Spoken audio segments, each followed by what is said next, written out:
All right. Buenos dias. I'm in Mexico. No, I'm in Bangkok, Thailand. I'm in Bangkok. It's Thursday, 9:07. And yes, we have, oh my goodness, we got 2 yesterday at least, maybe even more. Who knows? I'm streaming on my phone today because I'm going to try something a little bit different today. Because I can and because I want to. But let's see here. I am on my phone, which means I don't have the same. I don't have the same options as when I'm on the computer. We're with Chubby Nick Nolte today, and also Soy Cowboy as well. But the air quality, what is it? Supposed to be pretty good. Well, it was good this morning. It was 39 or something like that. Now it's 85 and moderate. I don't know what the temperature is. I don't know any of that. I don't know anything. I know nothing. Unfortunately, that's today. So there'll be no German influence in the stream today.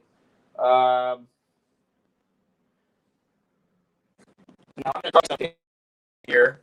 I'm not going to try. I'm just going to do it. All right. And then I'll bring in the guest in a moment. Boom. Now we're like doing a podcast, sort of. So let me get started here with everything. My audio is poor. Does anybody else find my audio to be poor? Because it shouldn't be poor. It should be pretty good.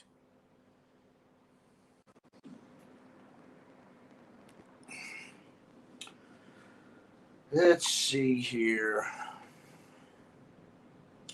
All right. Sounds good to me. Good morning, Mr. Mitch. How you doing? Let's see here. Thai bot was about 30.36. Something seems off.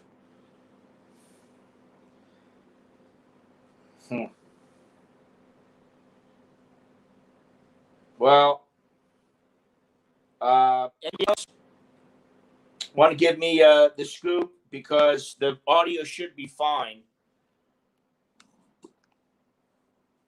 It should be quite good, actually. But let me try something else here.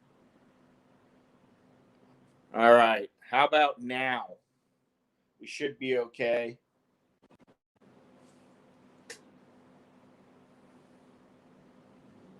Let's see here.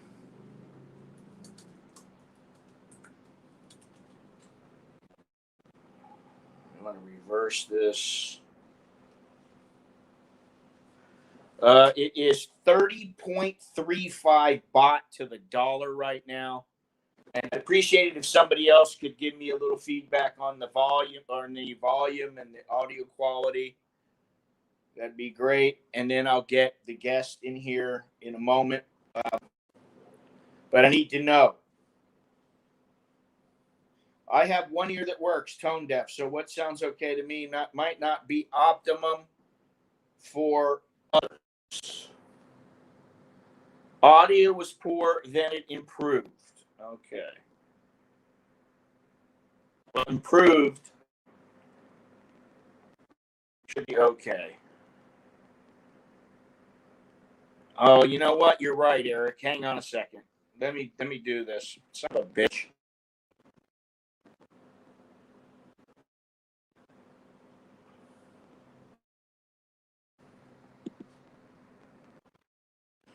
All right. Give it a second. It should be fine. I always forget to. I'm using my phone. I've got ADSL and I've got Wi-Fi on the laptop, but I've got 4G on the phone. But when you use Wi-Fi, the Wi-Fi connects first. So let me try this again here. So that should be okay. But I want to get into. There's a couple of things I want to get into before I bring everybody on, real quick, if I can. Where's that here? Okay, for those people who don't know, what happened to it? Here we go. Japan. Well, it should be better now. I know there's a lag, so let's just deal with that. But I'm going to turn this off again. Do it this way.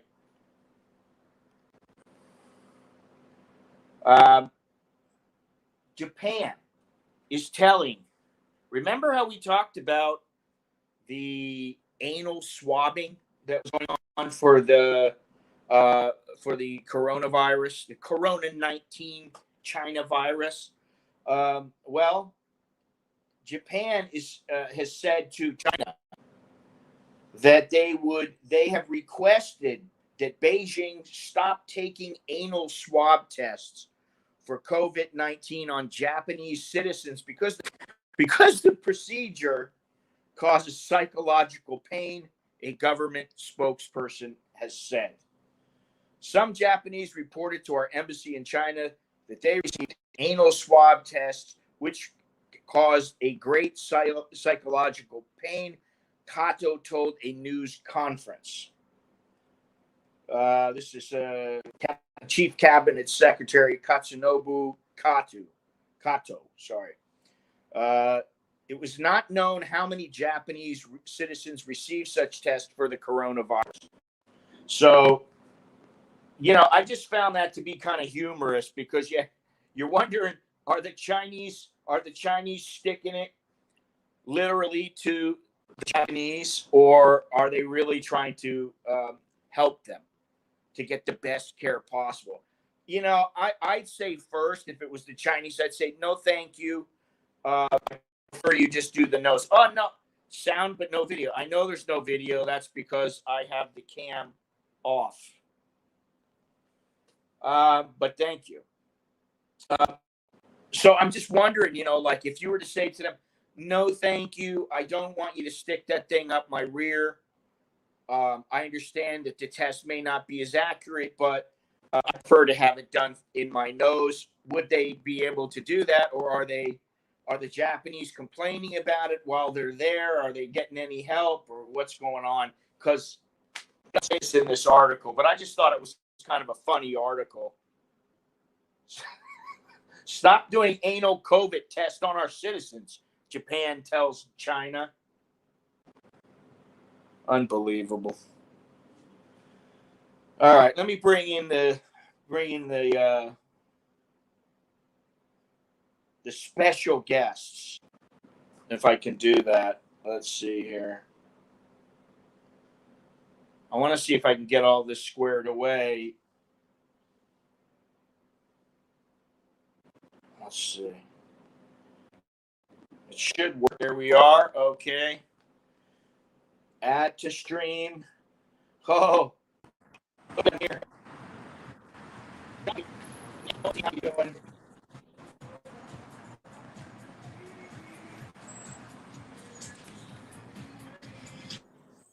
Chubby? Chubby Nick Nolte. It's great. Hey, Scott. Hey, Mr. Chubby. Hey, I'm out. Hey, Nick. What's happening?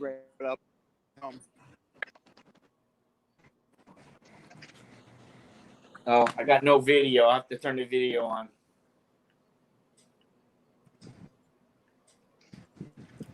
Mr. Soy Boy, how you doing? It's all good, man. It's another lovely day here in Florida. Beautiful weather, Okay. and just getting by.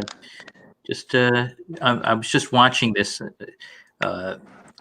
launch or the replay because I missed it today of the Starship from SpaceX, and it's just incredible. Like this thing, it was a test, so it basically flies up to the stratosphere, I guess, and then comes back down, turns horizontal for about 2 minutes for some reason, I don't know why, and then will turn back vertical and land again on its own. And This I'm is telling you, horrible quality it's incredible. for some reason. Horrible quality. Is that Mr. Chucky? Hey Scott, how you doing? I'm doing good. Good. I'm inside right now, but I'll be home in 8 minutes. About In 4 8 5 minutes, not 7. Yeah, maybe 7.5. 7 minutes and 27. Okay, let me do something here. Can you hear me okay, by the way? Man, I gotta take care of this here Well, because this is not working. well, your audio just got very good. 1 second. For me, Scott, your audio has always been excellent.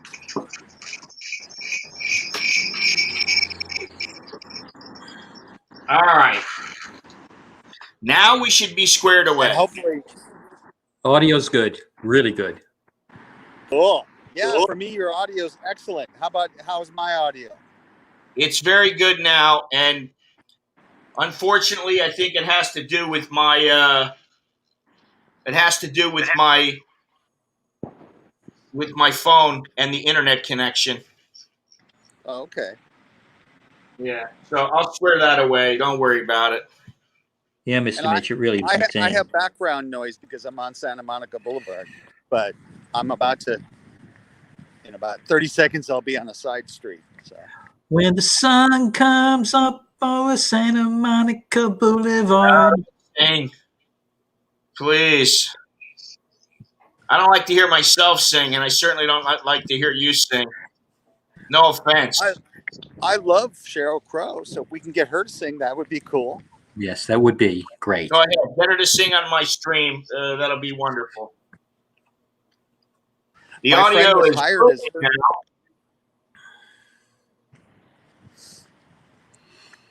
Yeah, everything audio is very good right now. So whatever I you like to hear that. yeah, whatever you did.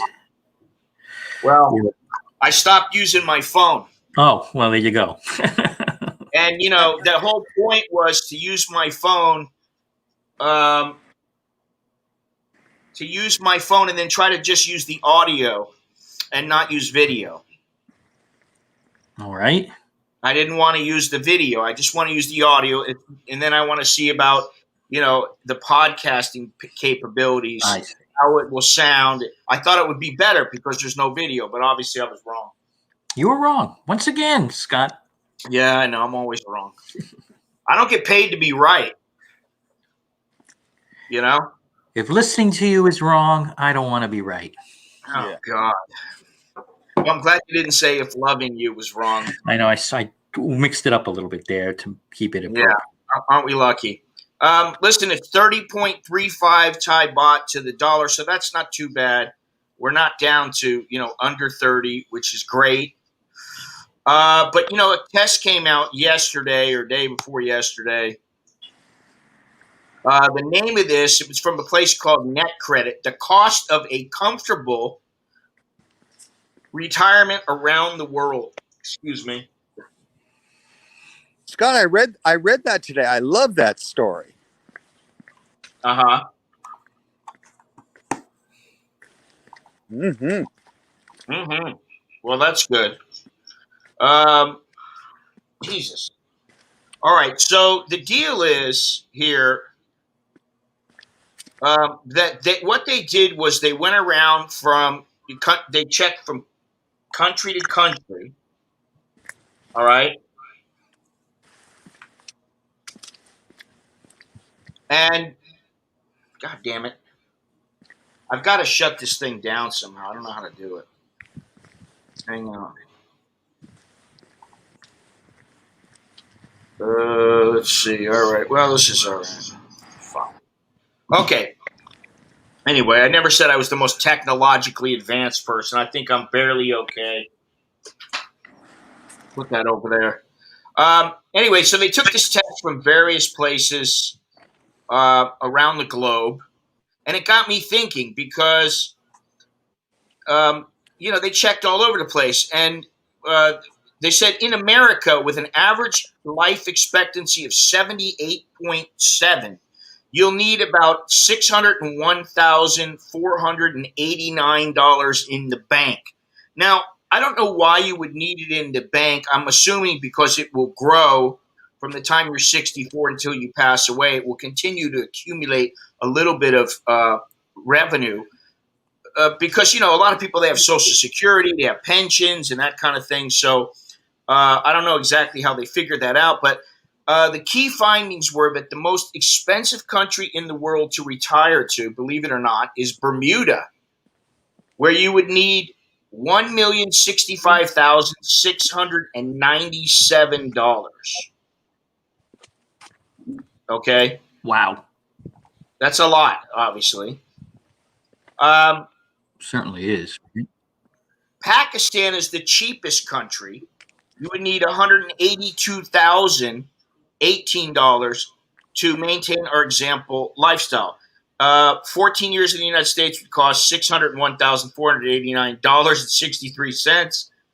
That's about $40,917.66 a year, or $2,841.50 per month. We found that 125 countries. We found 125 countries where retirement is cheaper than.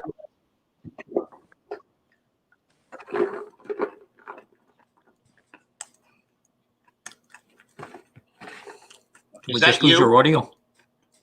No, that's your audio. You're chewing on the potato chips or whatever the hell else it is. We've got to have a level of professionalism in here. Cashews. Christ. Hey, Scott. Yes, sir.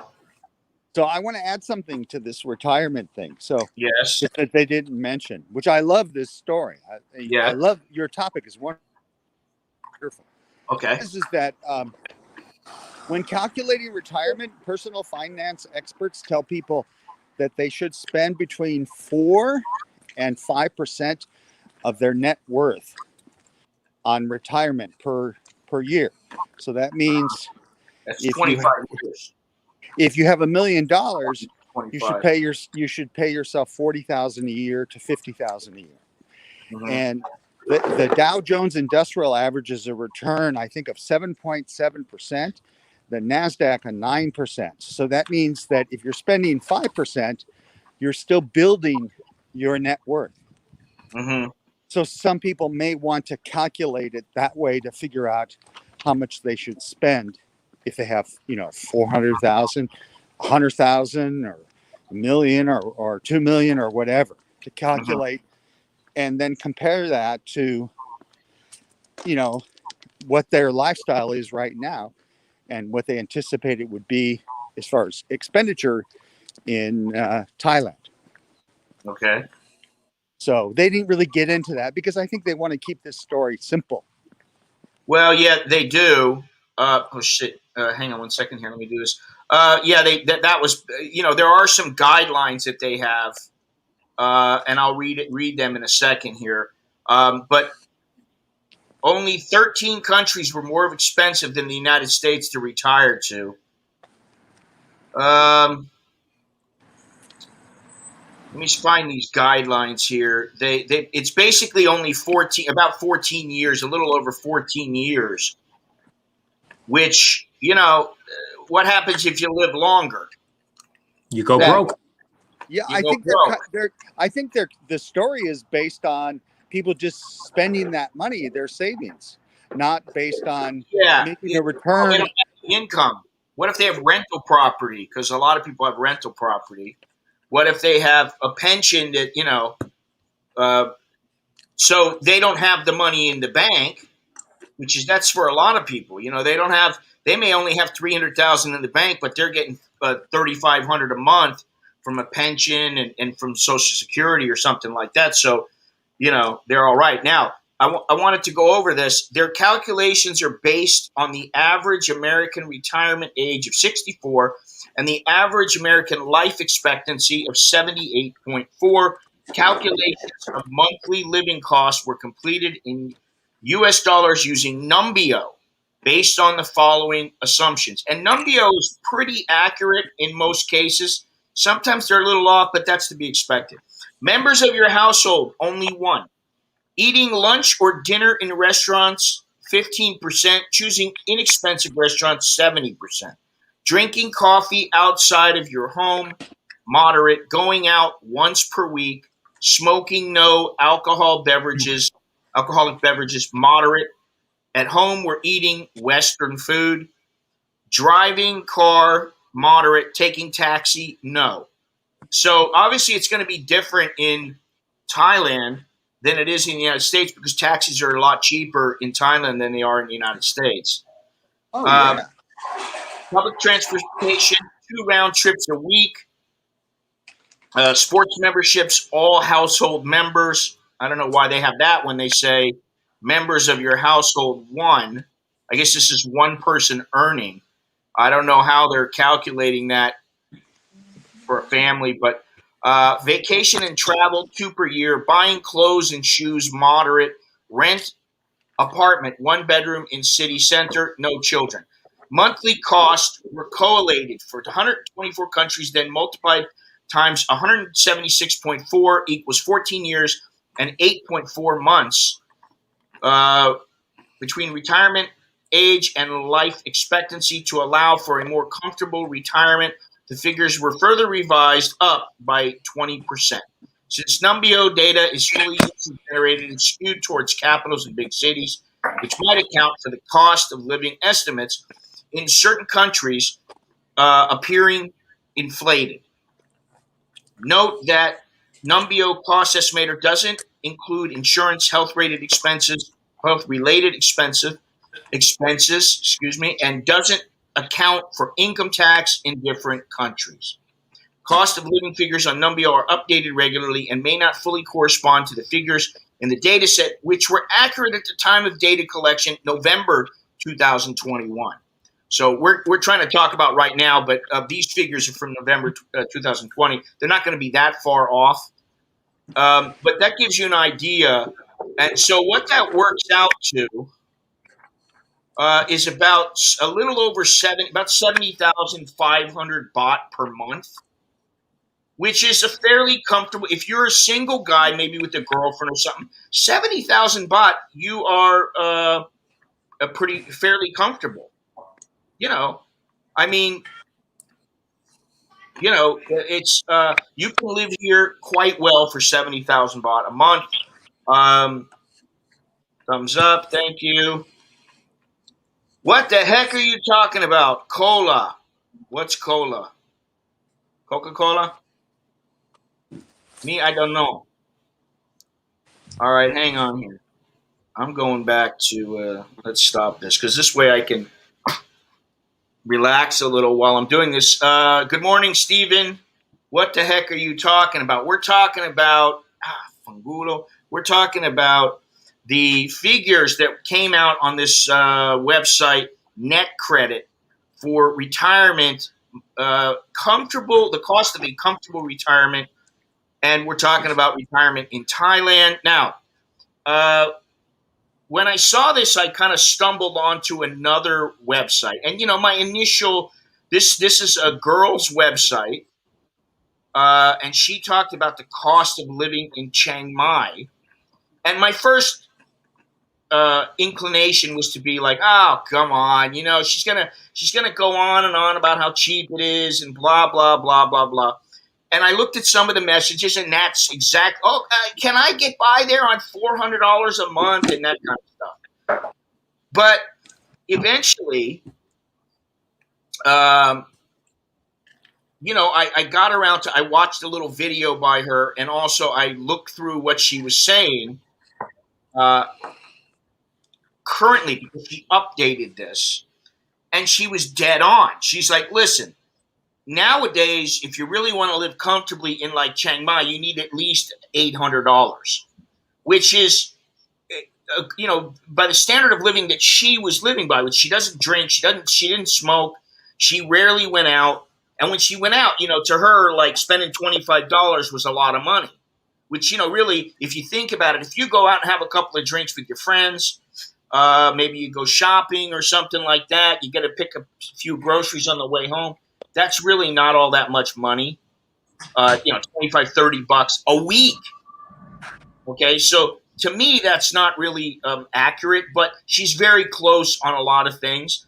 And it just made me think, okay, well, yeah, I understand Chiang Mai and these different places outside of, excuse me, the capital are going to be a fair bit cheaper, than just being in Bangkok. Because in Bangkok, I mean, I know people that have had, I know one guy who had an apartment, and it was like, I don't even remember how much it was, but it was a couple $1,000,000, this apartment. And I know another guy who was paying $140,000 for his apartment. That's 30. That was it was about 3,500 long ago. That's something like almost 4,500 a month just for his apartment. And to be honest, he really didn't even use the thing the way that it should have been used or anything like that. He had like 3 bedrooms, and he didn't need it, but he just wanted to be the show off, and that's why he had it. So that was a bit of a waste of money.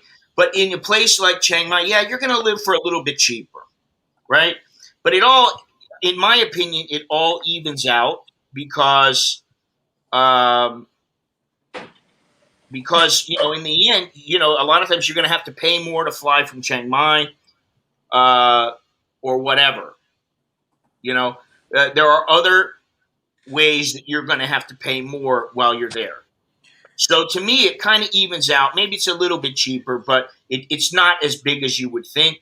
But anyway, she was pretty dead on, and I was actually impressed. But I just did, I keep track of my own spending and everything like that. And I've said before, we spend somewhere around $4,000 or $5,000 a month between my wife and I. That's our budget. That includes a lot of things that people who are single or who just living with their wife or their girlfriend that they won't have, which is, tuition, kids going back and forth, paying for them to go out here and there, paying for their little field trips and that kind of stuff. That alone adds quite a bit to the budget. And then you're paying more for food. So, my budget's a little bit different, but I just did a check to see how much have I spent in the first 3 days of this month. And it was, I don't have it with me. Where is it? It was $321.51 in 3 days. Okay. I'm on track for about $3,100 for the month. That's just me, not including my wife. Okay. Now, I won't spend that much. I think it will get lower as the month goes by, and it'll get somewhere to around 2,500, something like that. She'll end up spending around 2,000, something like that. That includes things like insurance, visas, travel, all these things, savings. That includes everything. This is not like what she was talking about or what they're talking about in this article. So it's a little bit different, but you get an idea that although you can get by and you can do it for a fairly reasonable amount, the longer you stay here, the more that you may want, and it's going to take you some time to accumulate some things and to make your life the way that you want it. If you're here for 5 months, like this one girl was,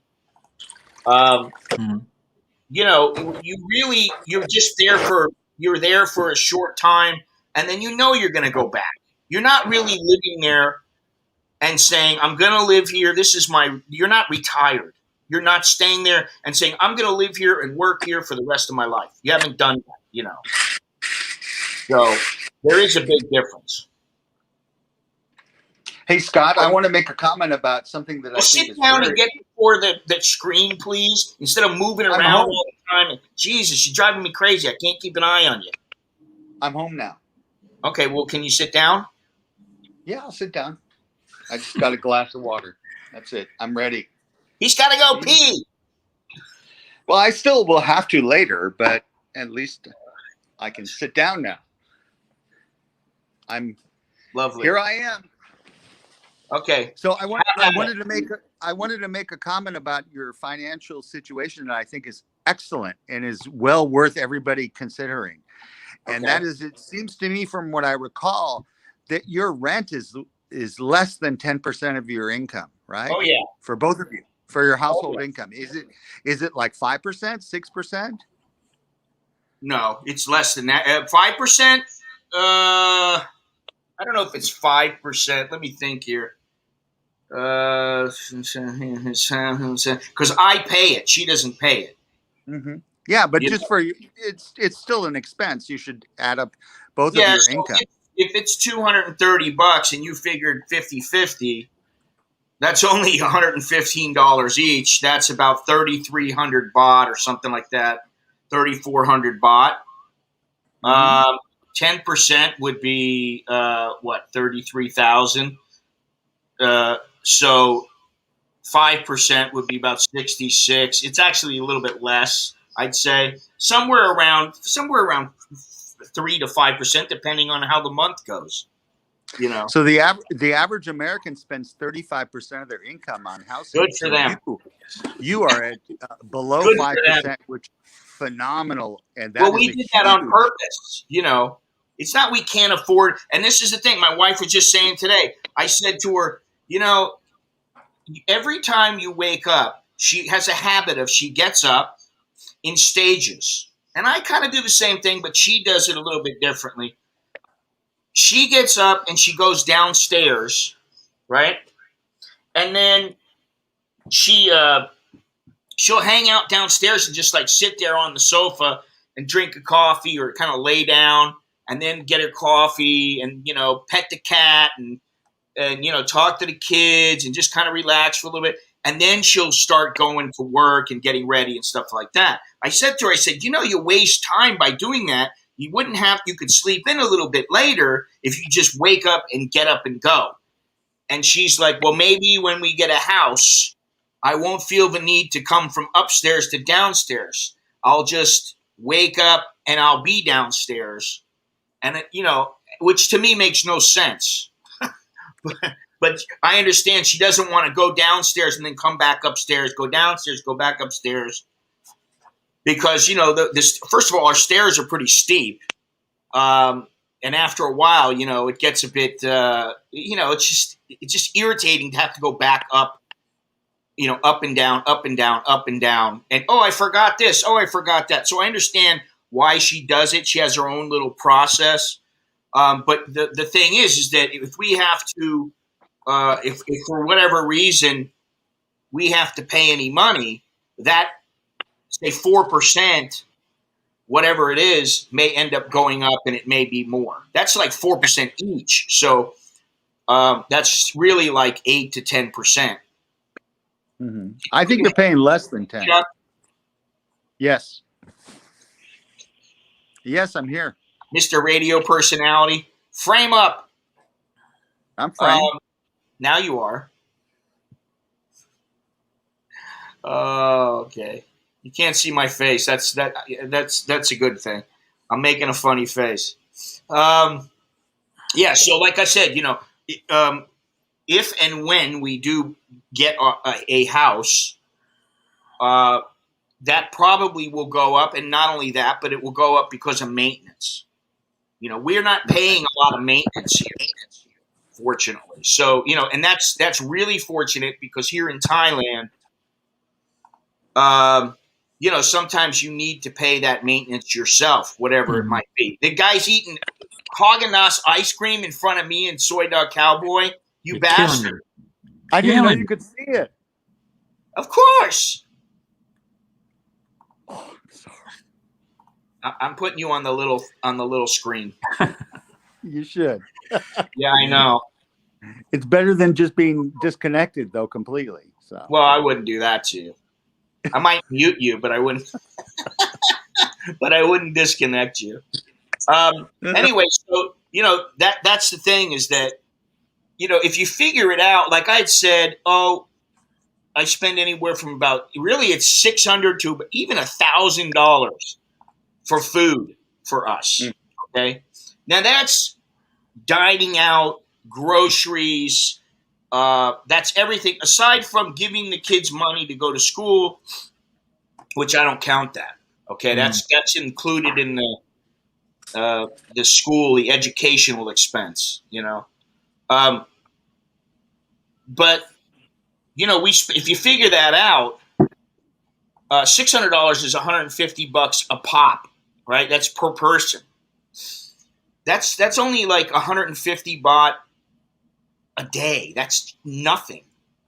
That's like, to me, that's what some Thais would spend, right? Mm-hmm. They're going out, they're getting their meal. It's 30, 40 baht for their meal, maybe 50 baht once in a while. And then they get a drink with it, and then that's it. And they do that 3 times a day. Okay?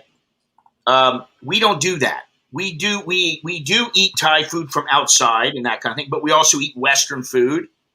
My wife last night brought home sushi, and she brought it. I don't know where she got it, but I think she got it at the grocery. They have a little fish market there, and they're selling sushi, and it's pretty good. And she probably got. Let me think here. She probably spent 500 baht on all the sushi, which is not all that much, but that was a little bit of sushi, a little bit of dim sum, and so she gets home, she goes, okay, anybody want to eat? Here we go. 500 baht though. So if you did that 3 times a day, that's 1,500 baht a day. So that's a lot of money if you think about it. He really is eating ice cream. How dare he? Everybody else is suffering, Chuck. We don't have Haagen-Dazs in front of us. If you had told us, let's make this a Haagen-Dazs party, we might all go out and get some Haagen-Dazs. What kind of Haagen-Dazs is it? It's not. It's diet ice cream. Ugh. Only 240 calories. Why get diet if you're going to have ice cream? Why get diet ice cream? Exactly. I mean, that's the thing. If you're going to do it, do it. Do it right. What kind of ice cream is it? Just vanilla. Okay. Very good. Killing me. All right. So It's your this- take on this brand. listen, we're not here to talk about your ice cream. Okay?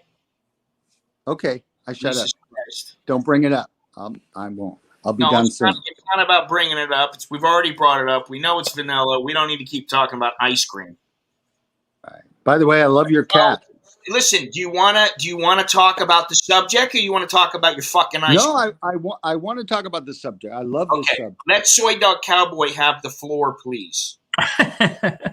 Jesus Christ. Well, there you have it. Look, I mean, everyone's financial situation is different for what they need to do for their retirement, Right. And that really is what it comes down to here. The advice they give has been, just another modification of the same particular advice that's been given over the years. Most people don't have a lot of money. They haven't saved for their retirement. There's a lot of issues going on. We don't have pensions the way we used to in this country. And, that's challenging for some. So I think that if you wind up, I think most people are going to wind up retiring with less than the optimal amount of money. The biggest problem, I guess, challenge for most people, honestly, really is the unknown cost of healthcare. I see what's going on with my parents' friends, and it's brutal. So many of them that I've known my whole life, now have dementia. They have, Alzheimer's, advanced Alzheimer's. They have to go into living care facilities, and it is very, very expensive. And, a lot of these places, the way it works to pay is you have to be completely broke before Medicare and all those guys that starts paying for it. So, you got to pay out whatever it is and it's expensive every month. And then eventually, Medicare will pay, but then it's, at a much lower rate. So the facilities that you may want to be in. So medical costs really are one thing that, isn't unknown to a lot of people, and they have insurance for that if you get it early enough, but it's expensive. And then, and, about that, the other day. And it just adds up. It's like,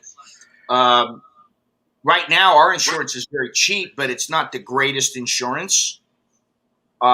And I want to get better insurance, but it's going to cost me another $300 plus a month. Yeah, and Scott, it's more than worth it.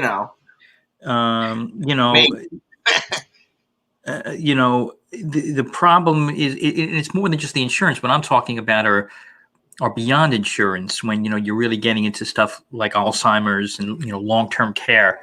Right. Hopefully you won't need that. But I got to tell you, the people that I see, that I'm close with, I would never have thought that this is where they would wind up. Lawyers and doctors and people really sharp, but this disease doesn't know any of that. And we're living longer, and I think the reason why that's a contributing factor to it. Your body just deteriorates. That's kind of it. Now I'm fortunate my parents are all sharp, and I'm hoping that that'll be my fate. And the other thing that I touched on, but I think it's important to know, is that most people do not have pensions. They really don't. They don't have the other income, as you mentioned, which is apartments or rental property incomes. It's great if you have it, but most people don't. When it's as a percentage of the population, and that's an issue. So they haven't really saved. Social Security is tenuous at this point. We don't know if that's going to be able to continue the way it is. And certainly what they're doing is they're pushing that back quite a bit, meaning that, they want to make it 67 for full benefits. And eventually, it's going to be like 70. And if you look at the average of 78, you get 8 years of Social Security. What I think they're going to do is they will eventually do that. But I do think that they're going to grandfather some people, usually the way they do it is if you I got background noises myself. If you are 64 years old and you're planning on collecting it at say 67, what they do sometimes is they'll say, okay, anybody born before this date, it remains the same, and anybody after this time, So I do, for most of us here who are getting a little older, closing in on 60. Right now, look, Scott, in the reality here, you're right. I agree with you. I think that is what would happen. I mean, we could be wrong, but I would agree with you on that. Here's the long and short of it. From what I've seen, when I look at people in Thailand that I've known who are retired, they have a wide scope of income, from very little, living, hand to mouth, to people who are really well off, and they can live quite comfortably.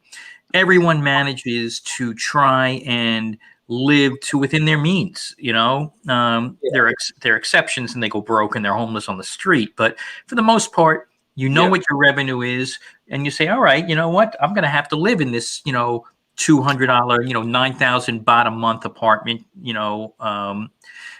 because that's what I could afford. And, I'm going to go without health insurance, and, I'll press my luck when it comes to, I'll go to the government hospitals when I need care. And even though they can charge the foreigner more legally now, as they passed that last year, if you remember, it's still, the government hospital is still going to be a hell of a lot cheaper than, any private hospital. If I needed to go to a government hospital, I would, for sure. And, so far I've been okay. But, if something really, really serious happened, I'd be in a government hospital. or I would go back to the United States and I'd go to the VA. But speaking of VA, where is Mr. Longhorns? But Carlos is here.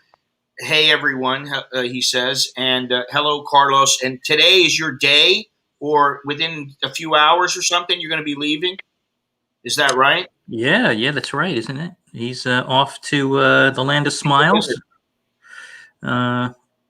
Is it still the land of smiles, right? Let's maybe they need to change that logo. The land of wheezing. I don't know if I would call it the land of smiles anymore. I guess I could. It's not like Thai people are good people generally. I mean, I hate to think poorly of a whole nationality, and I definitely don't when it comes to Thais. And he's counting the time here. But who's counting? Right? 45 minutes. Who's counting? Who's counting? But even I can say in the United States, like the people that I know, they're good people. I think most people generally are pretty good. I think it's the nut jobs and the extremists that tend to upset the apple cart. And, it's only like one bad apple that makes everything look a certain way. Listen, the United States may be in a bad way and people might not like the direction it's going. I don't. But that doesn't mean that things can't change or they won't change and that things won't get better. And I try to be an optimist about that. Like Tom said to me, when Biden took over, when he was, ended up winning, he said America is dead. And I said, nah, it's not dead. I wouldn't call it dead. It may be Joe dead. Biden's a moderate. He's a moderate. It's not going to be big change. What we knew of the United States from years ago is no longer. And all of this stuff going on with the cancel culture, and you can't say this, you can't say that, the Me Too movement, all it takes is a lady. And I'm not saying that, the women shouldn't be believed or taken seriously. But, if a woman comes in at 30 years after the fact, or 20 years, something like that, and she comes and starts complaining about this guy did that, this guy did this. Listen, honey, why didn't you say something back in the day? If something happened to me like that, I would go to the cops right then. I wouldn't wait for years and years and years. And I understand that maybe it's difficult and all that. But, so then you step up. You can't just come back after 25 years and say, oh, he did this to me, he did it, and then ruin somebody when you really don't even have proof. It's because once you do that,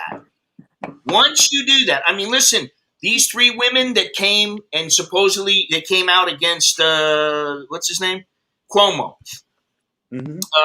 Sure, they need to be taken seriously and they need to be heard. But, now this guy is going to be forever linked with that. And I don't like the guy, but he will forever be known as the guy who got aggressive, made sexual, non-desired advances on women, which, how many men have made advances on women and the women didn't want to be with them? It happens all the time. Now, where the line is crossed is where he gets aggressive and gets in their face and attempts something when they're saying no, or he touches them and they're saying no, something like that. But that needs to be found out. He's not guilty until proven innocent. And so these kind of things have made America, it's like kind of like, oh, I can't do this. Oh, I can't do that. Hey, I better be careful. I can't say anything on Twitter. Or I'm going to get, I'm going to lose my account. If I do this on Facebook, my whole business will be ruined. That mentality to me is nothing like it used to be 20, 30 years ago and when I was growing up as a kid. And I'm really afraid of cancel culture. I'm afraid of it. Yeah, who isn't? I mean, I don't have all that much to lose, quite honestly. I mean, it's like, listen, I'm going to be, I understand that no matter what, you have to find a way. I mean, listen, I don't know if you guys ever heard, I'm going to, hang on a second, let me read these comments real quick. So are you planning on one day retiring in Thailand, like full time?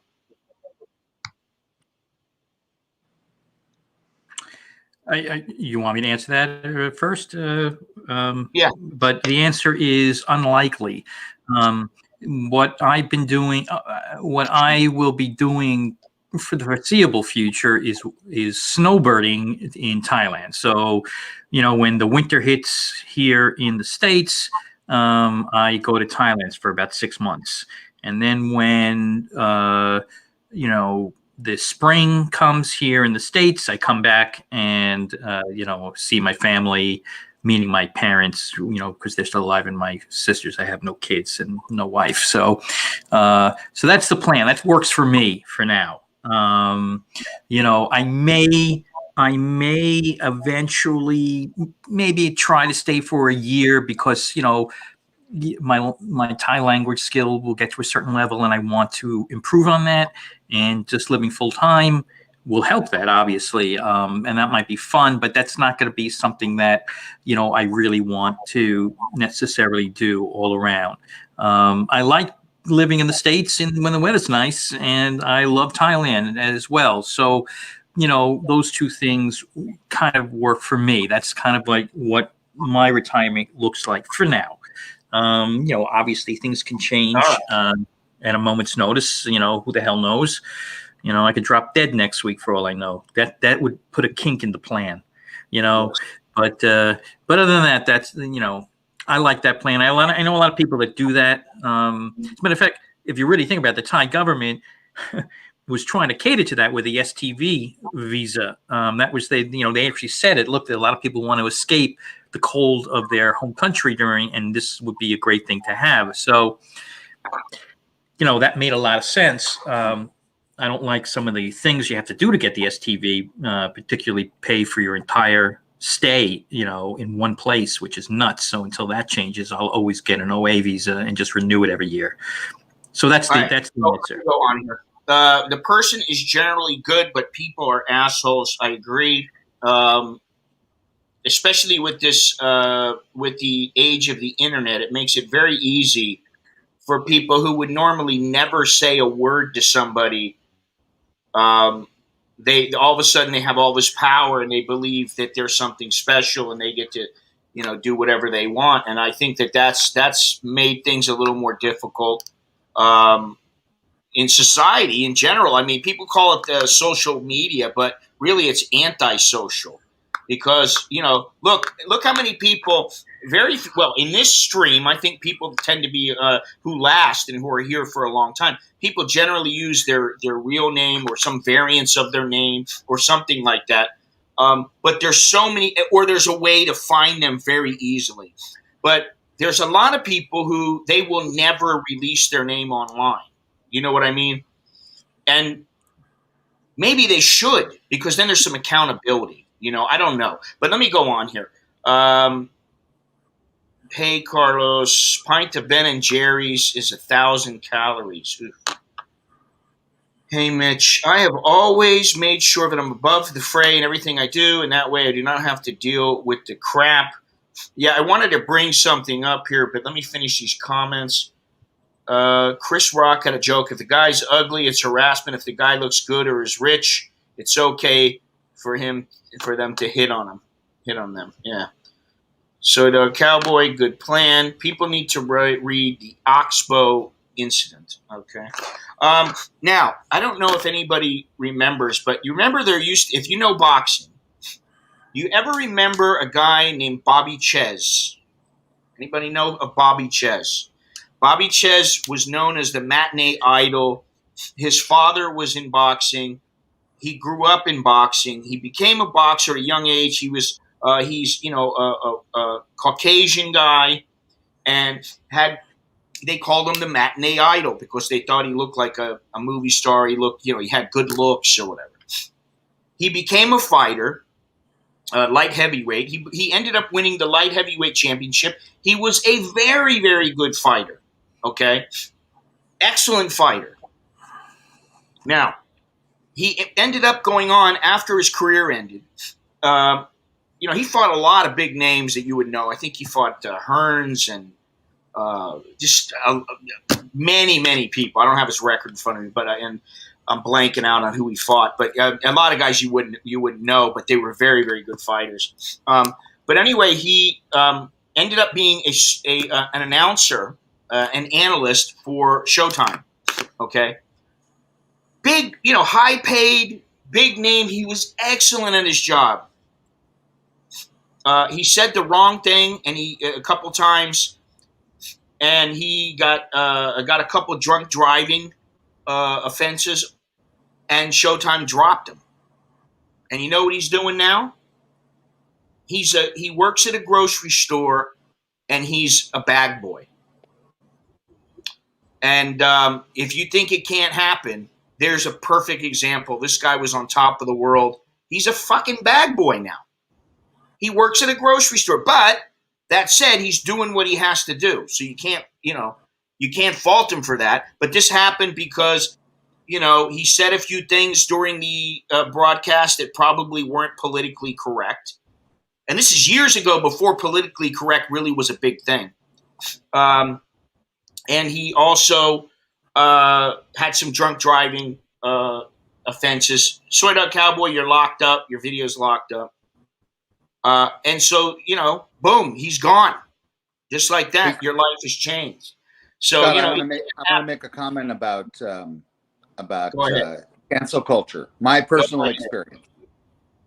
So back in the 90s, I was the president of a radio station in San Diego, and the the morning news person said something against gay people, and people were complaining, and plus I'm gay. So I suspended her for only 1 week with pay, and I gave her a free trip to Hawaii.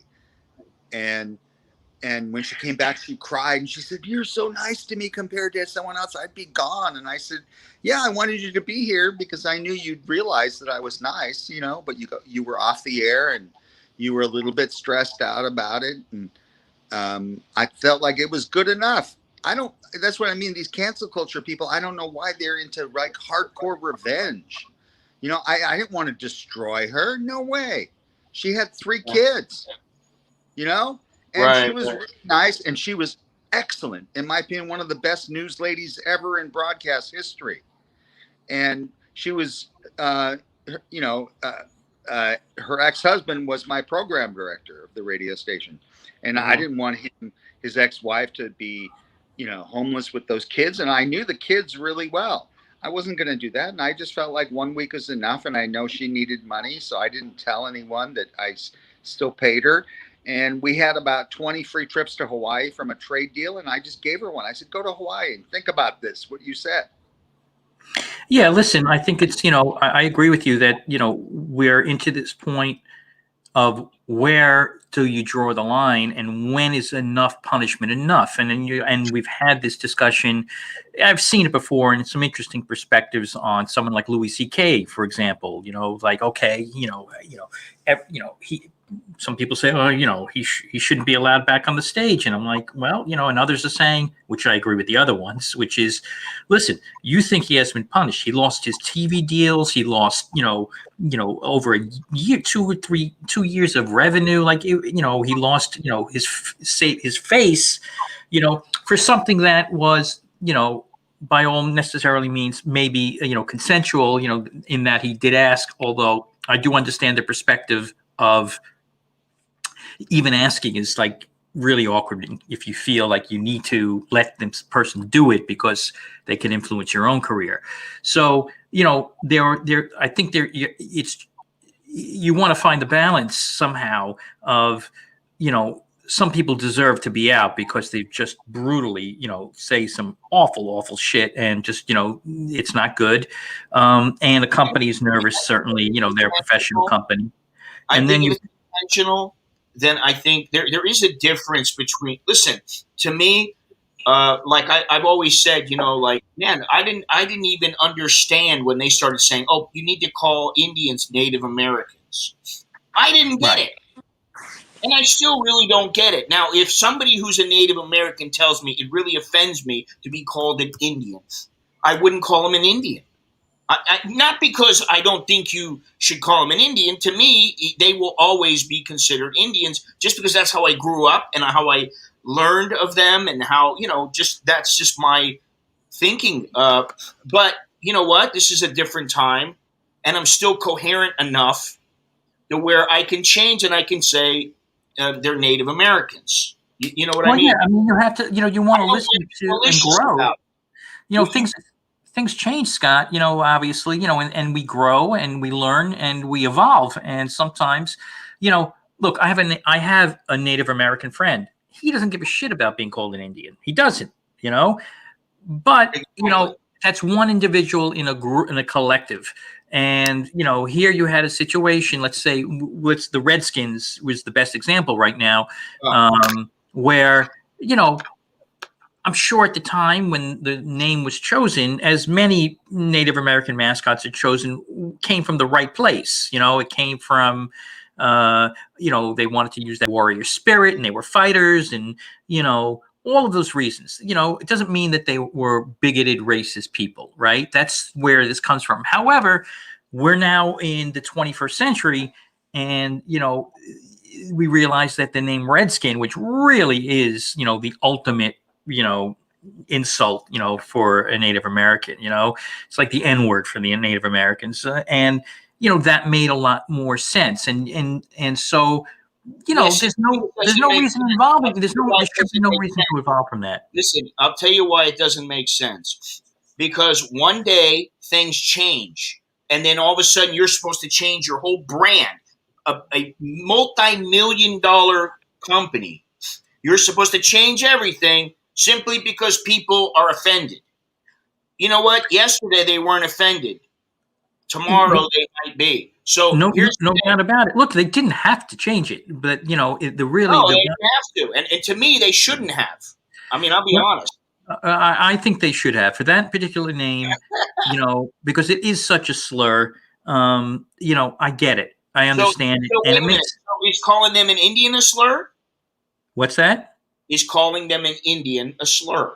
Well, to a lot of Native Americans, it is. I mean, the fact is that when you look at the history of that word itself, Indians, obviously Columbus thought he had landed in India, and, it was just, we misappropriated the name to, to the. How do you call it America? They're natives. And since this is now American, it's native to America. That's really how the, it came to it. That's all a bunch of semantics. Why the hell are we worried about this shit? Why aren't we worried about feeding people and making sure little kids are taken care of? Instead of this, to me, this is the kind of shit that people who have food and who are not living in squalor, they don't give a shit about any of that stuff. They don't want to. They're not going out of their way to be malicious to anybody. They just want to get a meal. Well, Scott, I would instead of this bullshit. Scott, I get what you're saying, and I agree, but, you could worry about both things. It's, it doesn't take that much energy to worry about both. We don't tend to nearly as much. This kind of stuff gets front page headlines because that's how the media is nowadays. Sure. I mean, absolutely. And I'm against some of it. I'm for some of it, and I want people. Listen, people have really, since I was a young boy. What's the slur for white people? What, cracker? Cracker, honky, trailer trash, whatever, right? Nobody's ever called me that except when I was in school. People don't call me that now, and I don't use the N-word, and I don't call people those kind of things. Those kind of words, whatever they may be, that are considered slurs. I don't use those just because I don't feel the need to. You know what I mean? Contrary to what some people may think about me swearing and being foul-mouthed and everything like that, in certain situations, I don't need to use any foul language, and I can speak quite eloquently. And, when it comes to what you refer to people, there are ways to refer to everyone, and there's no reason to get derogatory. Because if you're doing that and you know that this is derogatory, then you are basically purposely and maliciously going after that person or group or whatever. Listen, like I always say, I never understand about transsexuals and I never will. But you know what? Like, I understand that they want to be who they want to be, and I have no problem with that. Let them do whatever they want. The same with being someone who likes, you're a guy who likes a guy. If you're gay, or you're a woman who likes a woman, whatever. Up to you. Well, yeah, but Scott, I mean, the fact is, Scott, the fact is, that's great that you have that position, and it's a good one to have. But there are a lot of people that don't have that, and that's a problem. And you say that, but let's say you had a transgender person, and they want to be a teacher in a school. Now, there's a lot of parents that would pull their hair out over that. Regardless of whether this person was a qualified teacher. What's that? You're right about that. There would be some people that would have a problem with that. There are, I'm sure, and maybe Chuck knows about this, because he's a little more involved in that world than I am. But there may be people who have a problem if they found out that a teacher is gay. Yeah. They have a problem with it. Now, to me, where the problem is, first of all, sexuality is really nobody's business. Now it is somebody's, it becomes someone's business when you get closer to someone, when you get to know them. Oh, where's your wife? Is your wife going to show up? Hey, are you going to bring your significant other? Do you have somebody? Are you seen anybody? And, if you're a guy and you go, oh yeah, I got a boyfriend. Huh? Oh, you're gay. Oh, and some people are okay with it. Some people aren't. When it comes to a school and being with kids, I don't think, and remember a while back, there was some kind of issue with, I forget what it was, but kids being taught about transgenders or something like that, and people went nuts. Now, personally, I don't think they need to be taught about that shit, because they don't need to be taught about their sexuality. Let them figure it out themselves. Let their parents teach them. The school doesn't need to talk about, you've got a ding-a-ling, and so you're a boy, and you need to, they don't need to get into that stuff. Well, listen, I mean, here's the thing, like sex education is, proven that if you have, good sex education in school, you reduce unwanted pregnancies, which leads to. I'm not talking about sex education. I'm talking about sexuality. Well, that's part of sex education.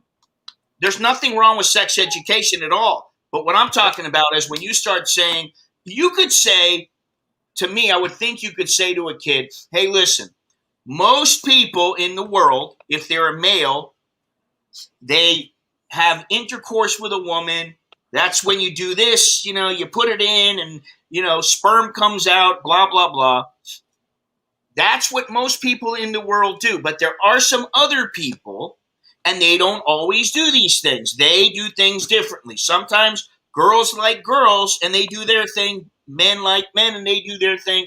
There are ways around this where you can tiptoe lightly. You don't need to go and tell them about, everything about transgenderism and blah blah. I just don't. Then they really that's really just splitting hairs.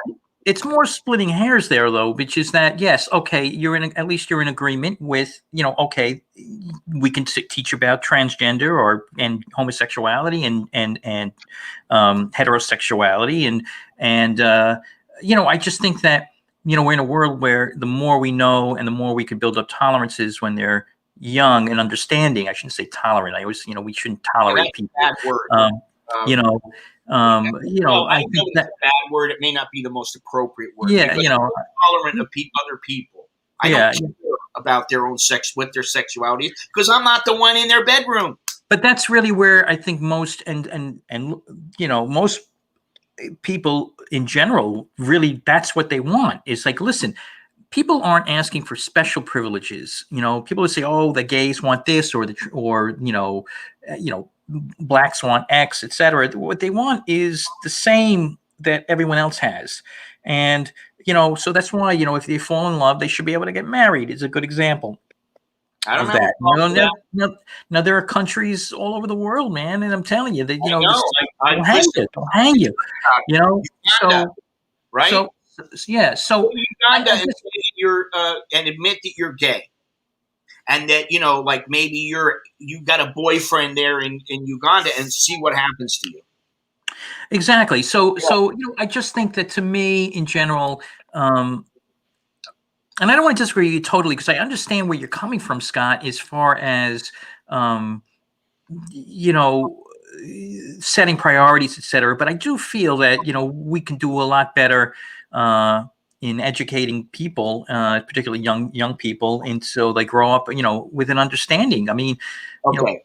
Let me stop right there for Sure. a number of reasons. First, I want to read these comments. But second, don't you think it's a little more important to make sure people can read and write before you start fucking teaching them about transgenderism and all this other stuff?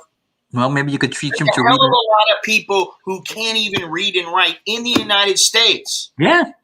Okay? Yeah, but you're That's just my thinking priority all or first. nothing. They can do Huh? more than one thing at the same time. Okay, then do it. Let me see And them I do think sex education should be optional. So if the parents don't want them to Okay. get sex education, or the kid doesn't, I think they shouldn't be forced to do it. Yeah, then And you I come have to no the problem with question that. of what is a school for? Is it to teach about, you know, reading and writing and arithmetic, or is it to teach about religion, like in Thailand, about Buddhism, or about the monarchy, or about family and all these other kind of things? What exactly needs to be taught in the schools? And that's where I think people start getting a little bit squirrely because well, they're so not sure. do you think we should cancel should we cancel sports and elective classes No. and you know things like that, like playing piano? I think that um I don't think they need to spend the whole class hour talking about transgender, but I think they should talk about, you know, for like 2 minutes, something like that. They should just explain it, and they should say gay Okay. people are Exactly. between 5 and 10% of the population, and maybe 15% of the people are bisexual. They could just do it mathematically and describe it, and Yeah, you I know. don't know what But the I don't think they percentages need are. to. I don't think they need to have a drag show in the sex education class. Remember that we They were don't doing need to that make it a before? big deal. Remember they Huh? were doing that before? I don't remember where it was, but it was a couple Mhm. years ago. They were doing something like that where they had a teacher who was a drag queen who was teaching Mhm. class, and the kids were like, "What the fuck?" They didn't understand. You know, they're like little kids. They're like, you Well, know, 5, yeah, 6 years old. yeah. Well, Anyway, I go think ahead. it should be optional, and I think that parents should be able to request like an outline of what's going to be covered. Well, You that know, would be like a nice. syllabus. And sometimes And they can do that in some schools where they can go online and see exactly what's being taught and what the kids' grades are. To like the minute that the teacher inputs the grades, boom, they can the right, parent. I know that because my niece and nephew in their school they have that option. The parent, my sister, she has the option of going online and checking exactly how many days the kids missed. So in that sense, online is a very good thing. Now, let me get to these comments real quick, and we'll get back to you in a second, uh, Senor Chuck, because I don't want to get too far behind. What the fuck is this stream? Where's beer, cake, red panties, and ping pongs? Let the kids start. That's He great. comes on, he doesn't even say, "Good morning, Mr. Mallon." No, he talks about what the well, yeah, we got to get back to the whole retirement. You know, that's what the stream was about, but we veered off into a completely different course. We were experiencing. These days, it's wise to think before you speak and be careful what you type. Hell yeah. Although, and you know, here's another thing: is why should you be? I understand being slightly careful about what you say because you know you think before you speak. Um, and I don't always do that. I don't think anybody does. A lot of people are good at it, better at others, and I've become better at it. But still, there are things I say that I know I shouldn't have said or I screwed up. I didn't mean to say it that way. Sometimes I'll say something to my wife and she'll be like, "Oh my God." And I'm like, wait a minute. Hear me out. I think you're taking it the wrong way. Maybe I need to explain it in a different manner. And then I do that and she go, oh. Sometimes she does. Sometimes she goes, yeah, exactly. That's what I was just saying. But you know, I think it's important that you do think before you speak. But, you know, if you say something, if you accidentally say something, whether it's because it's a pattern, it's your history, it's it's the way you grew up, you know, like I was saying about if you call somebody an Indian instead of a Native American, should you be skewered? If you call somebody a he instead of whatever you're supposed to call him, then, should you be skewered publicly and lose your job and lose everything you've been working hard for? I don't think so. I think, Chuck, that your example of what you did with the lady is a good one. Okay, let me continue here. Sex education starting in Head Start and kindergarten. Just teach education. The rest should be optional. Agree with Chuck. Yes. The leftist Democrats ruin everything. They're the cancel culture. Teach kids to be LGBT, yada, yada. Most liberal Democrats are much more normal and will agree to talk and come to a compromise. Well, let me ask you this, Soy Dog Cowboy, because I know you lean a little to the left, but do you consider yourself moderate? You're not an extremist, I don't believe. I think you're moderate. Absolutely. I'm center left. That's where I'm at. Now I listen to what the extreme left, so to speak. I'll listen to what they have to say, and I'll see if some of those things make sense. I like Medicare for all, for example, which seems to be a. What do you think about the wall? I'm not a fan of it. But on the other hand, just to clarify that, I don't think that we should have unfettered immigration. I think that I like the idea of immigration's. Listen,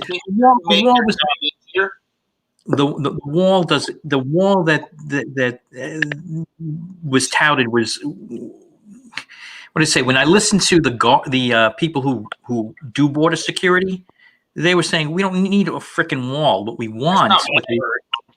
Oh yeah, I'll show you. I'll send. I've heard both, and I've heard the wall makes it. It takes that much more time for them to get in, which allows us the time to be able to deal with any situation we need to deal with. Well, it's listen, kind of like 50-50.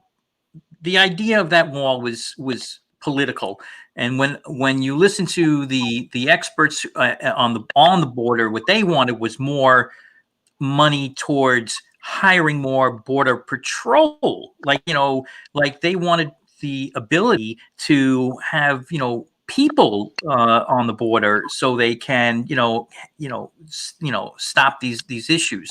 When all was said and done, by the time the end of this last term, the amount of wall that was built was tiny. But I think there's a bigger point here, which really comes to immigration. And, I do believe in immigration into America, but I believe in legal immigration, and I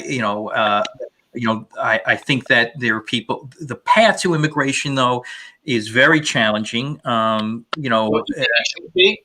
It should be challenging, but to a point where some people just don't have that path, it's 20, 30 years. And, I think that that's something that needs to be examined. So, but I don't believe in, political points by whether it's building a wall or I'm trying to think of a left political point thing that doesn't make any sense either. But I don't believe in a lot of that. The predominance of illegal immigration, similar to Thailand, is through border crossings. Like they'll come in, on a. Okay, so why are you not for the wall if that wall covers up quite a large area and makes it more difficult for people just to walk right in? Because that's not really what's happening. What I'm saying is that the real majority of illegal immigration that happens is through overstay, just like here in Thailand.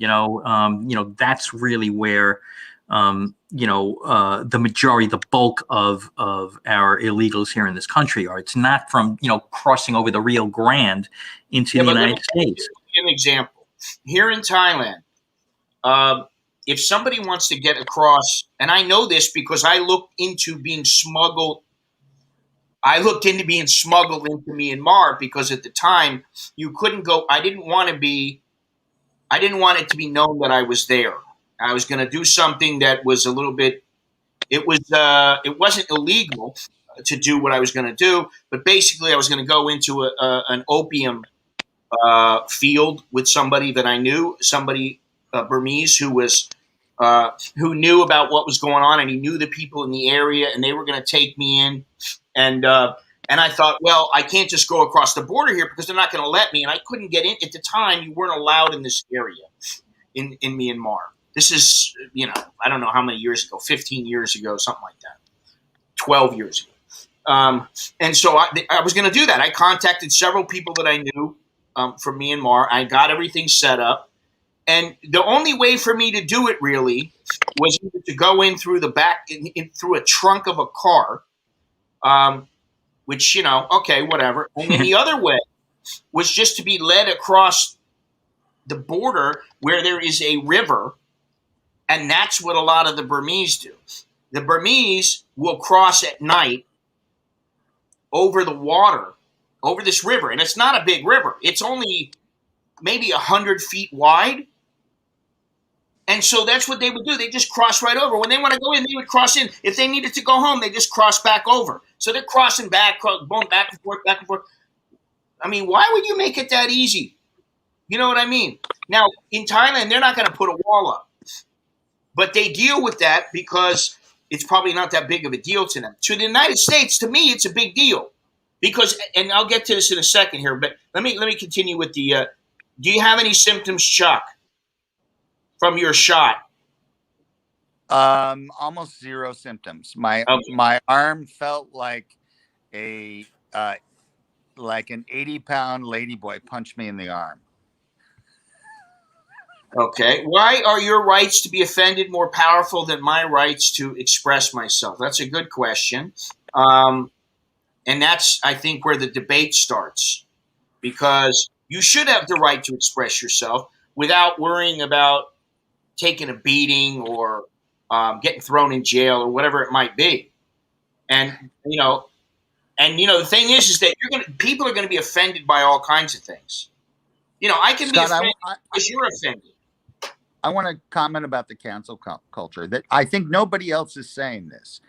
I think many of these issues are important to address, and that's why people try to do this cancel culture. So I love the idea of discussing them, but I don't like the idea of destroying people's lives. No matter what, I don't even want to destroy the life of someone that is very, very, very, very conservative. The people that walked into the Capitol building that didn't do anything violent, I don't want them to go to jail for 10 years. I think it's weird that they went in, but I want them to go to jail for only 2 weeks. I don't know that they need to be in jail for 10 years, but they need to be punished in some way. Well, I'm talking about the ones that just went in, not the ones that had zip ties with them or something like that. No, I understand. But if you go in and you're not supposed to go in, you're breaking the law. Something needs to happen. That's all I'm saying. I don't want to tear them apart and destroy people's lives. I don't want to go that far. I just don't understand. Well, let me ask you, Chuck, that they feel so entitled to their opinion that they want to utterly destroy the so-called offenders of the PC culture. I don't want to destroy them, and they don't want professors at universities that are conservative, and I think that's horrible. That they Chuck, think they're unworthy of your having mouth. a voice. Put the mic closer to your mouth. Oh, okay, all right. There you go. All right, now hang on a second here. Here's Pork Rhino. He says, I hate the idea that my wife and I did tons of paperwork and paid a lot of money for her to come here in the United States, and others can just walk in. Yeah, and I don't like that either. I think it's bullshit. Let me tell you that while my wife doesn't live in the United States and we've considered moving back, a couple times we've thought about, should we, what would it be like? Should we go back? What if we want to go back? We want to move there, blah, blah, blah. It is a bit ridiculous, but I can tell you that when my own wife wanted just to go over there, it was very easy. It was a piece of cake. Now, becoming a U.S. citizen, getting your green card is a different story, and there's a lot of guidelines. And the United States tends to be very difficult, whereas some places are not very difficult at all. So I do understand there's a difference between, and this is the thing. Why should somebody be allowed to just walk over? Because by virtue of the fact that they set foot in the United States, and maybe they came with their kid, now they get allowed into the United States? They can become a citizen now? What kind of bullshit is that? Imagine if everybody just listen. I want to go live in Switzerland, and I'm just going to walk there, and all of a sudden I go, okay, I can live here now. I'm a citizen. To me, that's that's a bit that's asking too much. All right. And some say it is needed. Cartel drugs, trafficking aboard in a homeland with it is more difficult in every country to get in and severe if you are in the country illegal. It should be the same in the United States. Sorry, soy dog, but I must disagree. Overstays are not the problem, not the big problem.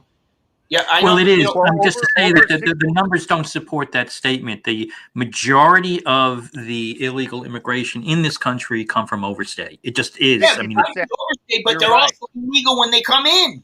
no. No, They they're not. come They in have a legally. tourist They get a visa. They're getting a visa, and they come in, and then they don't leave. That's where the majority is. I mean, I it know may not. more than 30 people that did that. They got a tourist visa and they stayed. I know more Yeah. than 30 people. That's the majority. Okay.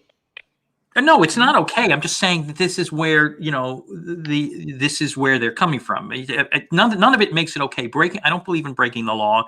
I understand why some people will do immigrants based on wanting a better life, or they're certainly fleeing from persecution. But the majority of the illegal immigrants in this country every year come from overstaying on legal visas. That's a fact. I mean, it's just they know. Where do you get that information from? You could just you can get it from the government itself, because they know how many people they stop at the border, and they know how many visas they issue. Just like in Thailand, they know where I am. I come in, they know that I'm in the country. They know if I don't leave, because you come through, you leave going through immigration. So they just like the United States. If you come into the United States, they'll scan you in, and if with your visa, and they have it in their computer system. And if they don't leave, they know that you're here illegally. They know, okay, this is the amount of people that we're supposed to leave, and we're only showing 10% of those people left, or whatever the number may be. Yeah, I'm trying to find those exact figures here on this report by the Pew Research. PewResearch.org. I don't really see it right away. I'm sure I could find it. Yeah, I mean, you don't have to get it this minute, but I've done research on this before, so that's why I know. But look it up, whichever source you want to find, that you feel is reputable, and then. Yeah, now they can come in illegally and get released into the population. The reason it is not documented is because they snuck in and there's no record of them entering. Exactly. Yeah, but they know based on, they, like any statistic, they know based on the amount of people that they do detain every year over the border, they can obviously estimate the number of illegals that make it through. So they have a pretty good idea. It's not 100% accurate, because I mean, they're trying their best not to be known, but the fact is that there's various ways that people do get in, and the majority do it through overstay, because it's the smartest thing to do. Get in any way you can. Like if I wanted to come to Thailand, right, I could just get legally. I got a tourist visa, come into Thailand, and then never leave, and suddenly I'm an illegal immigrant. But it's easy. I won't have to sneak in through Myanmar or through Vietnam. I just arrive on a plane and then never leave, which, you've seen that classic overstay photos, that they love to show occasionally, Well, let's go back to this retirement issue, all right? Because we've veered off like we always do. To give you an idea, in Thailand, the cost of the retirement for what they're talking about, which is for 14.7 years, is $389,835. So let's just say $390K. Whereas, do you have a calculator? Can you divide 390 by 14 years? Is it 14? It's 70,000 baht a month. No, in dollars. 70,500 baht per month. Oh, okay. So they're just talking about spending that money, not living off the dividends. They're not talking about any dividends or any pensions or anything. They're talking about this is what you need if you want to just come over and live No, for 14 more years. but I think if someone has that much money, they're making a big mistake. I to say understand that, and I don't disagree with you. I'm just saying that's not what the report did. Yeah, but you also do draw down. You wind up drawing down on that principle. That's kind of the way they calculate all. Maybe you don't. This is the thing. What if you got a pension and you got enough to live and cover your nut with your pension or with your Social Security and your pension? Sure. I mean, that would be great. Most people, as we discussed, don't have pensions, unfortunately. I don't know because I know a lot of people do. But people can buy a stock index of companies that pay dividends, and they can know in advance what they're going to get. I own NASDAQ 100 QQQ, and I make a certain amount of money every year just from dividends without selling my stock. Right. I have the same thing. It's something I'm just building. You know what I'm saying? I'm building my own pension. So I think we should help the people, and we should tell them to don't just spend your cash, live off the interest or live off the dividend. Who the hell are you trying to help? Your followers that are watching us right now. I understand that, but I've said it multiple times. Okay, this does not include pensions. That's not a pension. I own like rental property or whatever. It's also not including Social Security and all these other things. This is if you have a flat sum of money and you have no money coming in, this is how much they calculated it at. So that way we know where we're standing. We're not talking about all these other variables. Obviously, those variables are very important, but for some reason, probably to make it easier and to simplify things, they did not include those things. So what I want to do is talk about, okay, I said it was about 390K. Now, if you go to Europe, where's Albania? It borders on the Adriatic. I'm looking at it on this map here. It's where that is? 1,657. That's what they calculated. They calculated 310,000 for Hungary. Scott. What? You had a perfect layup for this. So do you recognize this? Albania, it borders on the Adriatic. Do you recognize that? No. So whenever, it's so funny. I just had a friend visit with his new girlfriend who's from Albania. And I said the same thing to her. Do you remember on Cheers, Coach was saying like he can tell you anything about any place, and then Woody goes, okay, what about Albania? And then he says it borders on the Adriatic, and he sings that song. He says everything's a song, and so he sings this song in Cheers. So whenever I hear someone say Albania, I got to sing the song. Whenever I hear Albania, I think of my friend who I've lost touch with him. He was a friend for about 5 years. And he came to Thailand a couple of times before I was married and everything. And, we go out all the time. But he moved to Albania to study. He was like getting his PhD and he was doing a thesis and all this other stuff. He went over there and he met some woman who was supposedly gorgeous and, he was contemplating marrying her and all this other kind of stuff. So that's how I know of Albania, but I don't remember much of Cheers other than, Norm. That's right. I don't remember a whole lot of it.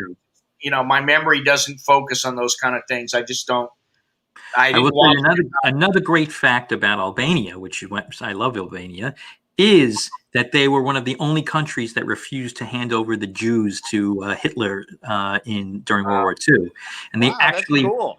Yeah, and they actually wound up having more Jews in their country after World War II ended than when it started. So. I gotta hand it to him. Great place. I've known a couple of people who who've gone there, and a couple who have stayed. Like my buddy stayed there for about a month. The guy who lives in Ecuador, or he lives part time in Ecuador, and then the other guy I was just talking about. But let me get to this here. Of every person that overstays, 10 more enter without anyone knowing. Okay, well, do you send me that fact when you find that? Because I'd like to see that. Coming illegally and overstayed is a huge problem. Yes, it is. Now, That's definitely, I agree with that. Now, one thing And I want I to, don't think it matters if they overstay or let they me continue, Chucky. Hang on. Let's not interrupt. Chuck E. Cheese. Mr. Chubby Nick Nolte. Um, thank you. Please, everybody, I know, but there's right now 59 people in here. And I've got a few people have left a thumbs up, but I'd appreciate it if you guys would all leave a thumbs up. That would be very kind of you, and that would be a great boost to see those numbers go up. And if you don't like what's going on here, then by all means leave a thumbs down. But leave a thumbs up if you would please do so. And if you haven't subscribed yet, don't forget to subscribe. And also, if you want to get notified of whenever a stream or a video is going up, click that notification bell. I've been looking around for those little graphics that they do that automatically, so I can just hit a button and it will come up and say, don't forget to subscribe or whatever. But I haven't found the exact one that I want yet, so I haven't been able to do it. And eventually I'll find it and get it put up there. I have a guy I'm talking to now who might be able to help me with it.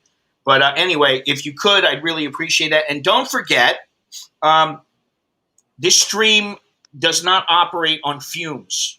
I don't operate on fumes.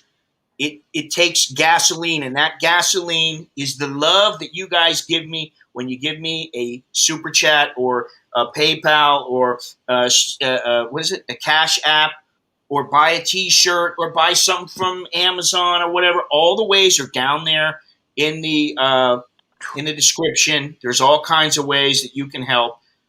Watching is nice, but fuel is also equally nice. So I appreciate all of the above. And like I said, everything's in the description.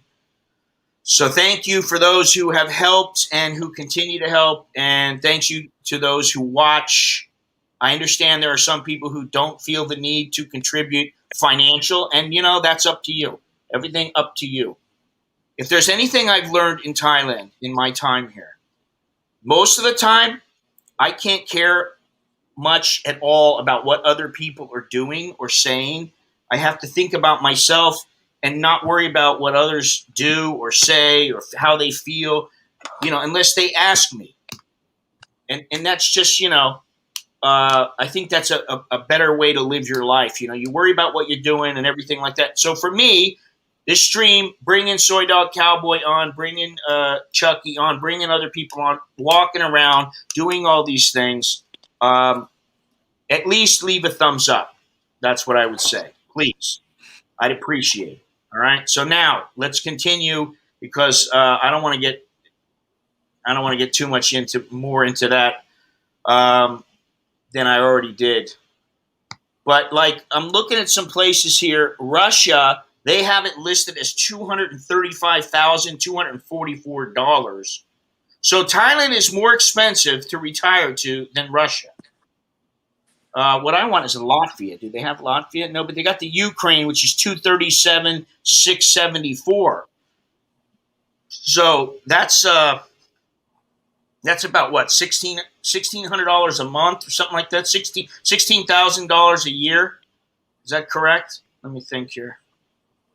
Yeah, that's about $16,500 a year, something like that. I think numbers are wrong. That's my personal opinion. I think the Thai numbers should be about 15 or 20% less. What do you guys think? Well, listen, look at the country. They did say that they added 20% to make sure that people were comfortable. Good morning, Dallo.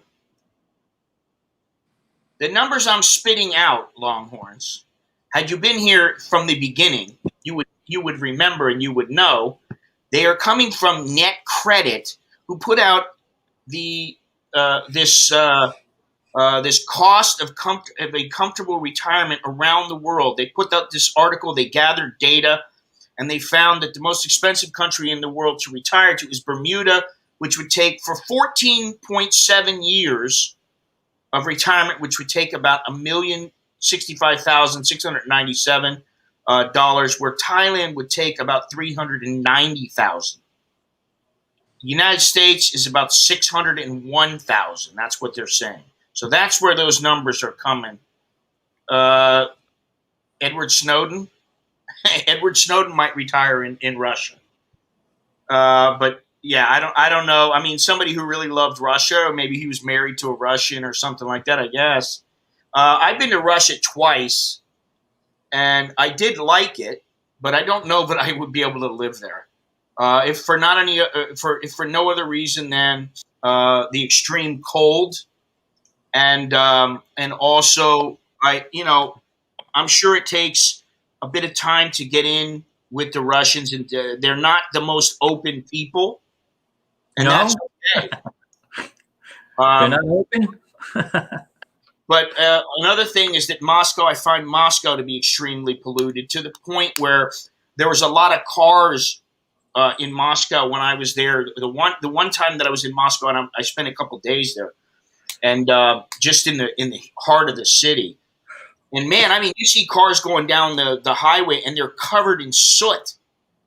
And I was like, it's unbelievable. You wouldn't believe it. In some places, the cars were completely covered up with dirt because of the pollution. I just found that to be incredible. But anyway, air quality improved a lot, though. A lot. You don't see them in the top 20 is very much. I don't know. But I know back then when I went, it was pretty crazy. Ecuador is very good, as well as having great medical. Yes, Stephen, that's my friend has told me that. He goes on to say, I spent a six months outside of Moscow, like 2 years in a labor camp. Wow. Someone told me the stream started at 9. It did start at 9. Yeah. It started at like 9, and the music went on, and then at like 9:07, I came on. So I don't know.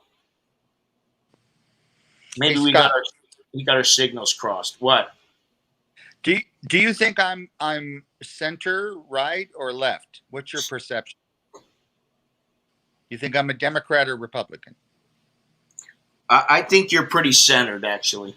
Yeah, I'm a business Republican, but on social issues, I am a business Republican. Huh? What is that? Well, it means that I'm not a religious Republican or a protectionist Republican. So I'm not a Trump Republican. I'm not a Pence Republican. I'm a Kasich Republican, a liberal Republican. Okay. I'll accept it. I don't know what else to say. I mean, whatever. You can call it whatever you want. Anyway, let me continue a little bit here. Let me see if I can. It says very few pensioners do have savings that large. I wonder, do more Europeans have pensions than Americans? I would think they do. I could be wrong. So too.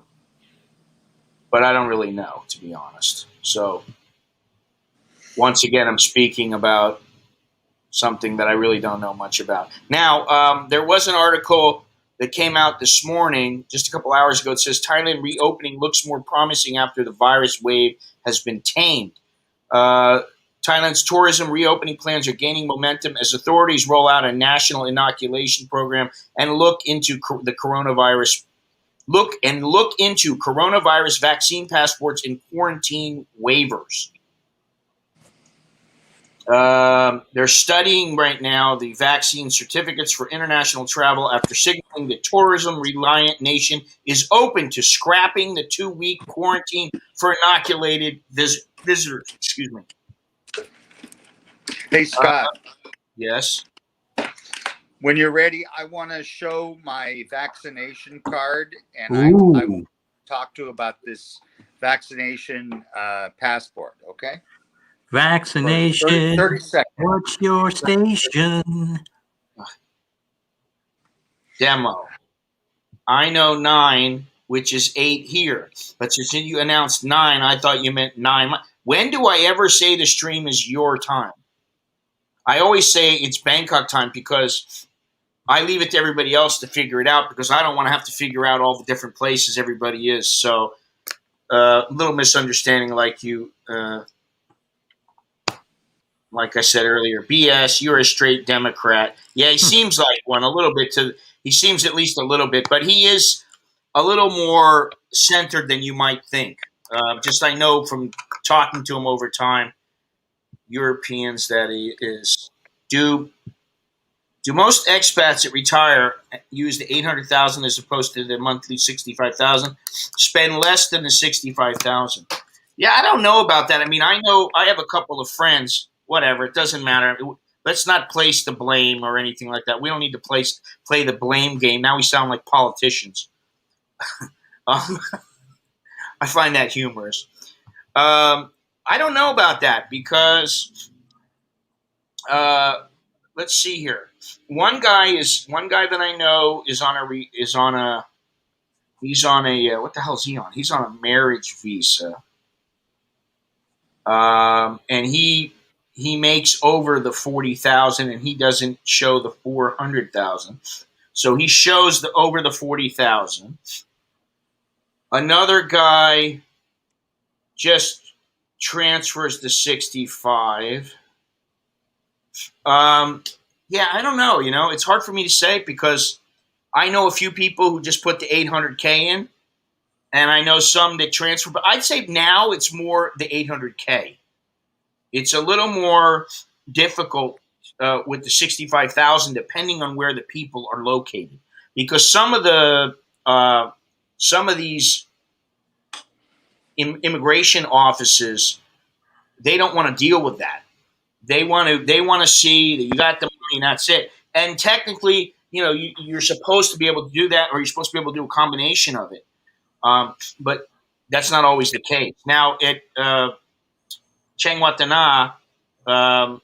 you need to do it, but you need to show that it's coming from internationally, as opposed to just transferring money to your account, like from PayPal or something like that. You can't do that because that doesn't show as an international transfer, and they want to see that it's international. Yes, and countries supporting retirees too. Huh? I don't understand that. Kasich is a coward. I love him. Idiot. I love him. I like Mitt Romney too. Chuck is way too involved in politics, and sometimes I just go, where do you get? I think there's a 78% chance that he's going to win. And I'm like, not 77, not 79. Where'd you come up with fucking 79, 78%? Where'd you come up with this? I'm going to be home in 8 minutes. 8 minutes or fucking 6 minutes or 9. Well, I think there's a 70% chance that Donald Trump would win if he runs against Kamala Harris. Ugh. Please don't get me started. We're talking about retirement here, not fucking Kamala Harris and without a job. Seems like most Norwegian retirees I know transfer the 65,000 as pensions are pretty okay.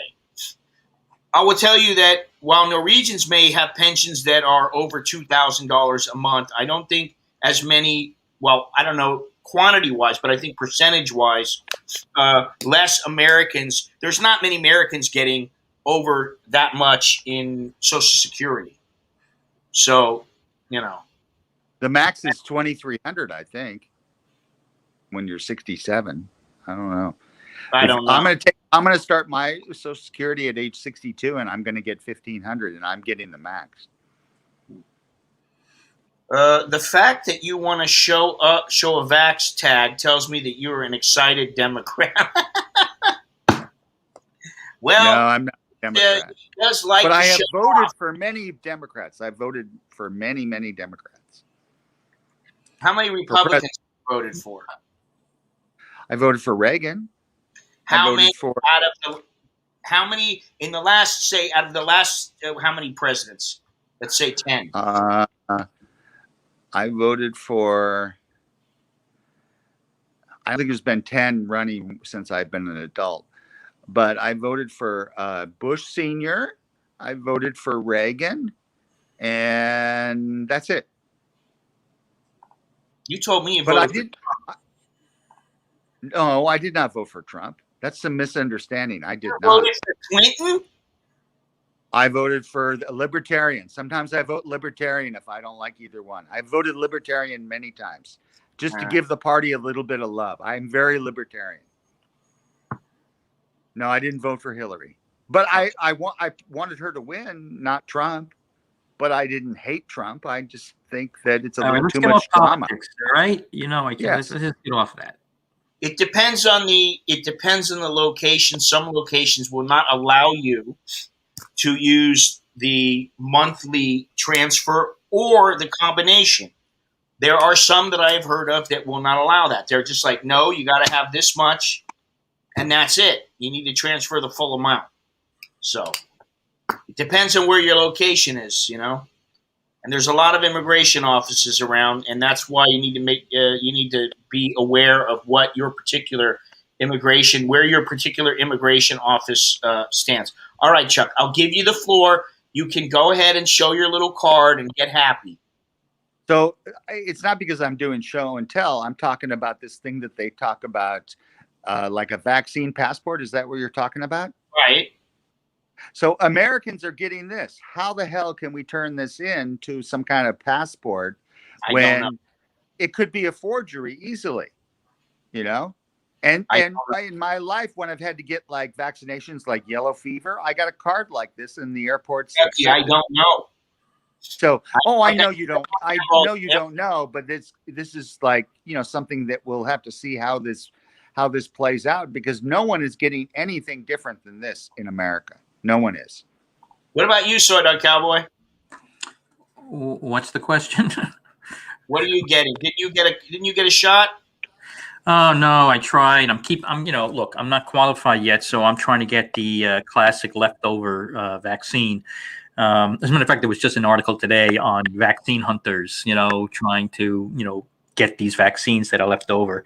So, I'll continue to do that. Look, by the end of April, beginning of May, we're going to have a ton, particularly in New York, you know. So I'm not too worried about it. I'd like to get vaccinated prior, if I could.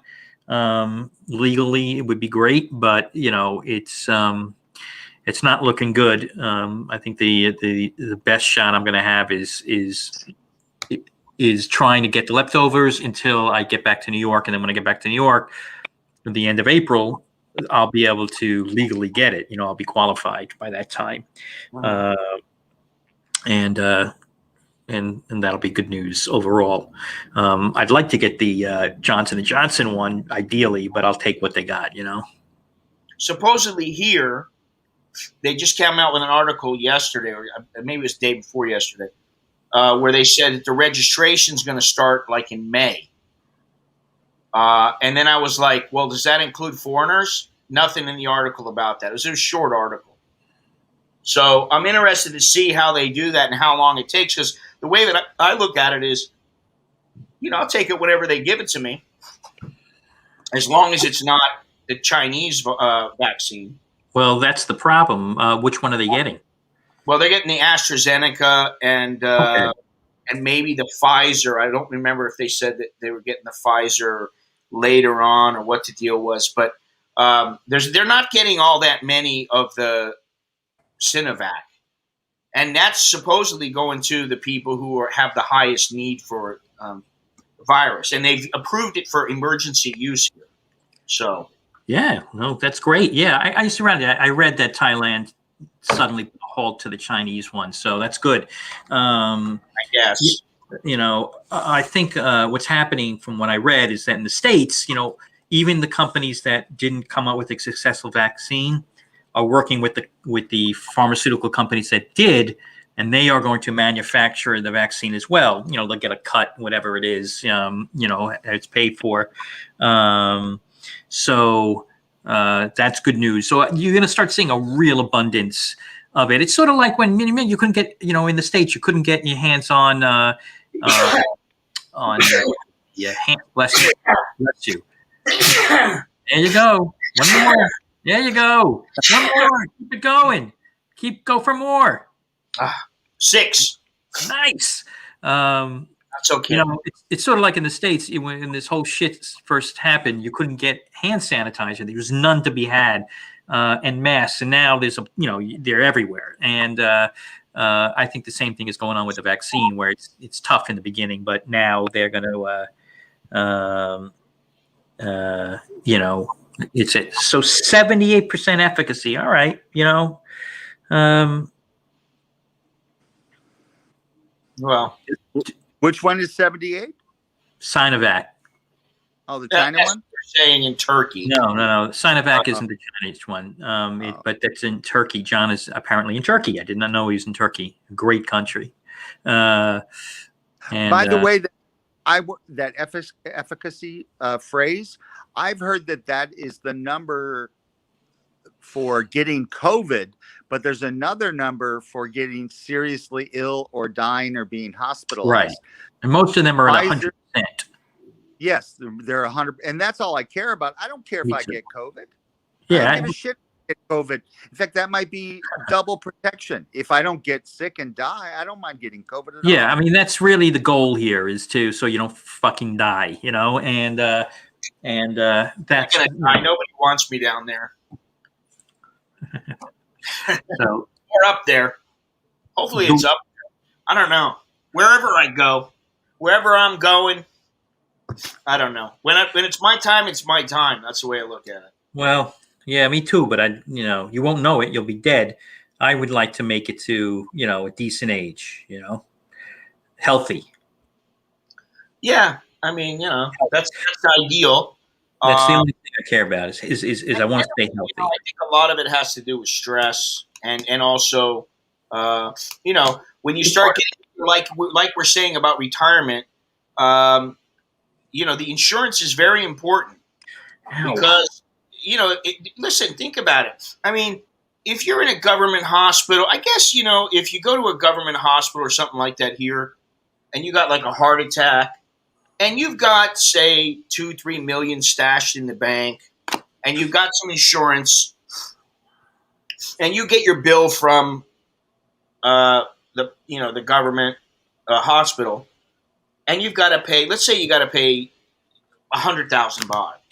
Well, that's really nothing as long as you got some good care, and that's the thing. And also is that it's not as comfortable. Often the government hospitals are not nearly as comfortable as some of the private hospitals. And I've got a little video going up probably Sunday night. This guy, Pierre, who comes into the stream once in a while, made mention of that he had went to Wei Tani Hospital, and he talked about it a little bit. And this is the thing. I mean, some of the hospitals are quite comfortable, but like I was talking about, like I went to Chiang Mai, and Chiang Mai to have my hip surgery done, it was quite a bit cheaper. It wasn't as modern, like the furniture wasn't as modern and all that, but they had all the appropriate and necessary gear, the equipment. And your doctor had experience, right? What? Your doctor had a lot of experience that did the surgery. Had a lot of experience, came well recommended, and it was quite a bit cheaper. I mean, like I was saying. How much? Do you remember? It was 300,000. 300,000. That's pretty good, right? It was that 300,000 is $9,000 or something like that. A little over. 100,000 divided by 30 says $10,000. It was. It worked out to about the time about $9,500. However, yeah, I had a budget. I think it was 11,000 or something like that.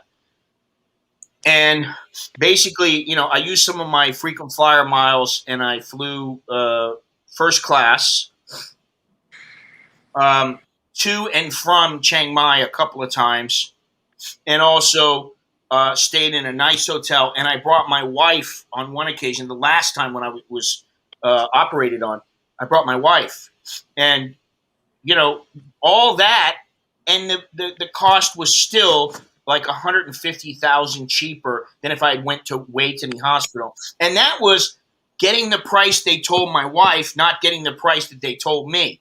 Which I was like, listen, I've gone there for a long time. I've got a VIP card, which they won't they don't do that anymore with foreigners, which, it took me a while. The first time they capitulated and said, okay, we'll give it to you, but don't say anything to anybody about having a VIP card because it's supposed to be for Thais. And I said, okay. And then the next year they're like, no, we're not going to renew it for you. You're a foreigner. And I said, and I bitched a little bit, and then they said, sorry. And I said, okay, fine. And so then when I called up and said that, it was something like, That sucks. something like 550,000 or something like that. I can't remember now. It's a little bit, but I think it was something like that. And my wife's was 100,000 cheaper. And she called the next day. And then when I called back and said, hey, why are you saying that? Why are you giving me a price that's 100,000 more expensive? They said something like, oh, it must have been something a little bit different, or we didn't figure it quite the same. I'm going, listen, it was a simple hip replacement, and I gave him the exact terminology and everything, and I gave it to him both times, and hers was 100,000 cheaper than mine, and that pissed me off. I didn't like that, and I really don't ever like that when they do that kind of thing, especially in a hospital, because while a hospital is, it is a business. There got to be some ethics and standards. And, while I've always said this, is that in most of the hospitals, the doctors tend to be pretty good. Some of them are, they can be a little snooty sometimes, as doctors can be. But generally, they're very good. It's the administrative aspect of the hospital that can be a little troublesome. They tell you one price. It's not always the same price. You say, I've got my insurance. Then when you go to pay, give them your insurance, they're like, oh, pay right now. No. The insurance will cover it. Man. You are called the insurance company. Yeah, but we want you to pay. No, screw you. I'm not giving you a cent.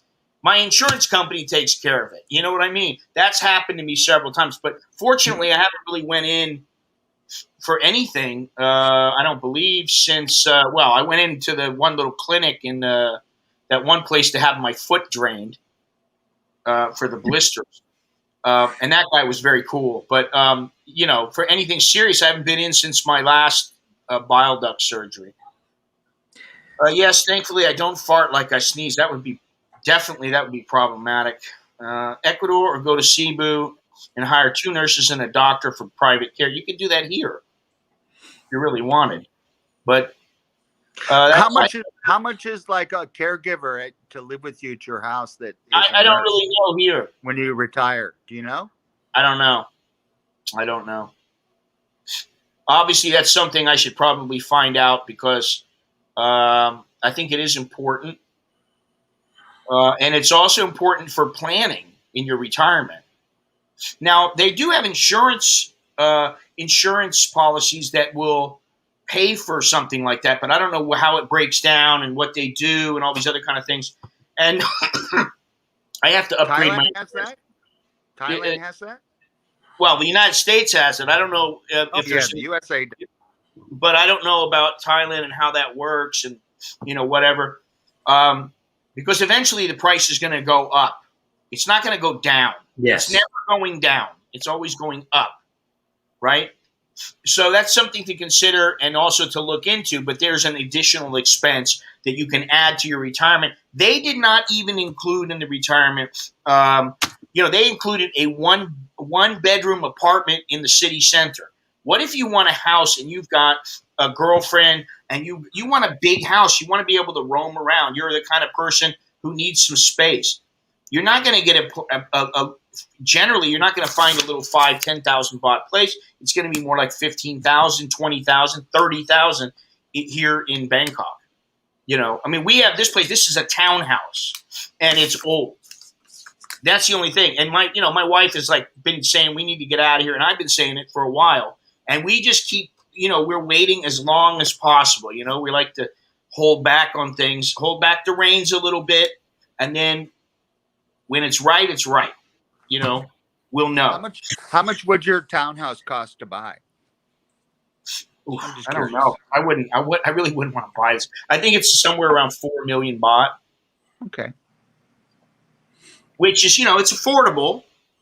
$130,000, 125, 130, right? Well, right now it's 100. 4 million? Yeah. Yeah. It's 120 to 125,000, something like that, right? Well, it's 30 baht to the dollar right now. Let's just say. Yeah, well, I So, got my little app. I know that's right. I mean, it's but we could always take a look here. Officially on it. figure Thai travel currency converter. not all that difficult to figure out. Now let this go 4 million. And it's $131,630. What you use 30 to the dollar? Whatever's coming up on this converter app here, but I'll tell you what it is. I'll put in a dollar and see what it comes out. Yeah, 30.39 to the dollar. Okay. Yeah. So there you go.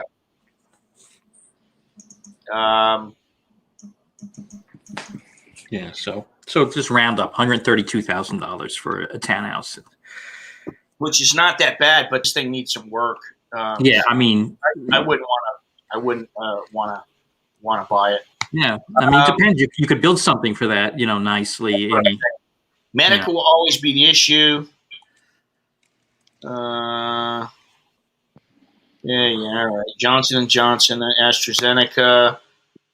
I mean, this is the thing. I've already said I'm not taking a Sinovac. I don't care. They're not gonna pin me down and force me to take it. We already know that's not gonna happen.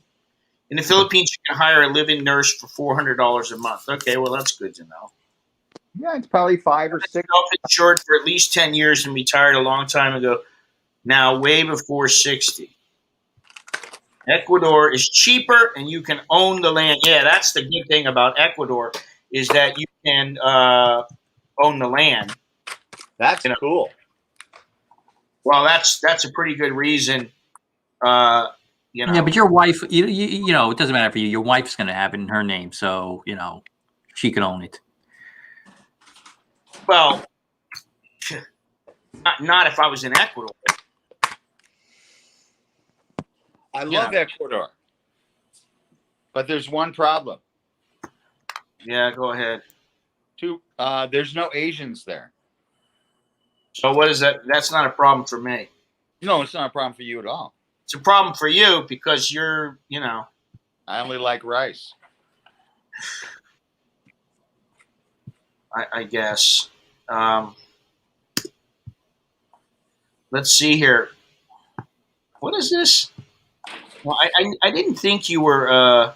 Let me see here. Yeah, 3 million baht is not 132,000. 4 million. I'm talking. You said 4 million, didn't you? Oh, is that what I said? Yeah. Well, yeah. Okay, never mind.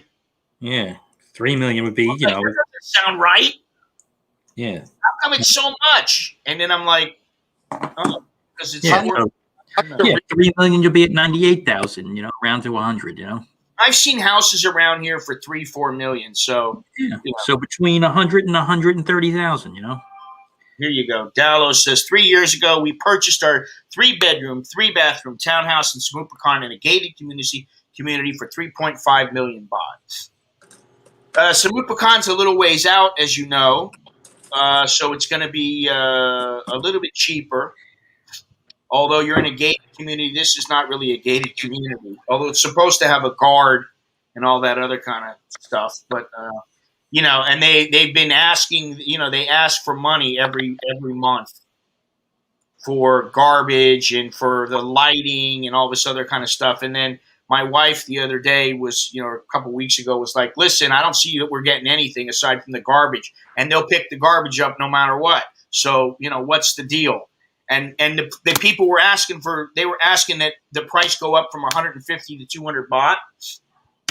I think I talked about this, and I was like, that's some bullshit. My wife said to me, I don't want to pay it because I don't think everybody else is paying it. They can kiss my ass.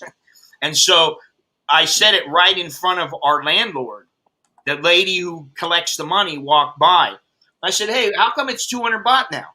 And the landlord goes, 200 baht? Why are you charging him 200 baht? And I go, yeah, you're charging me 200 baht. I'm not paying it. My wife says, we're not paying it, And she goes, okay, for you, 150. And then I just went, oh,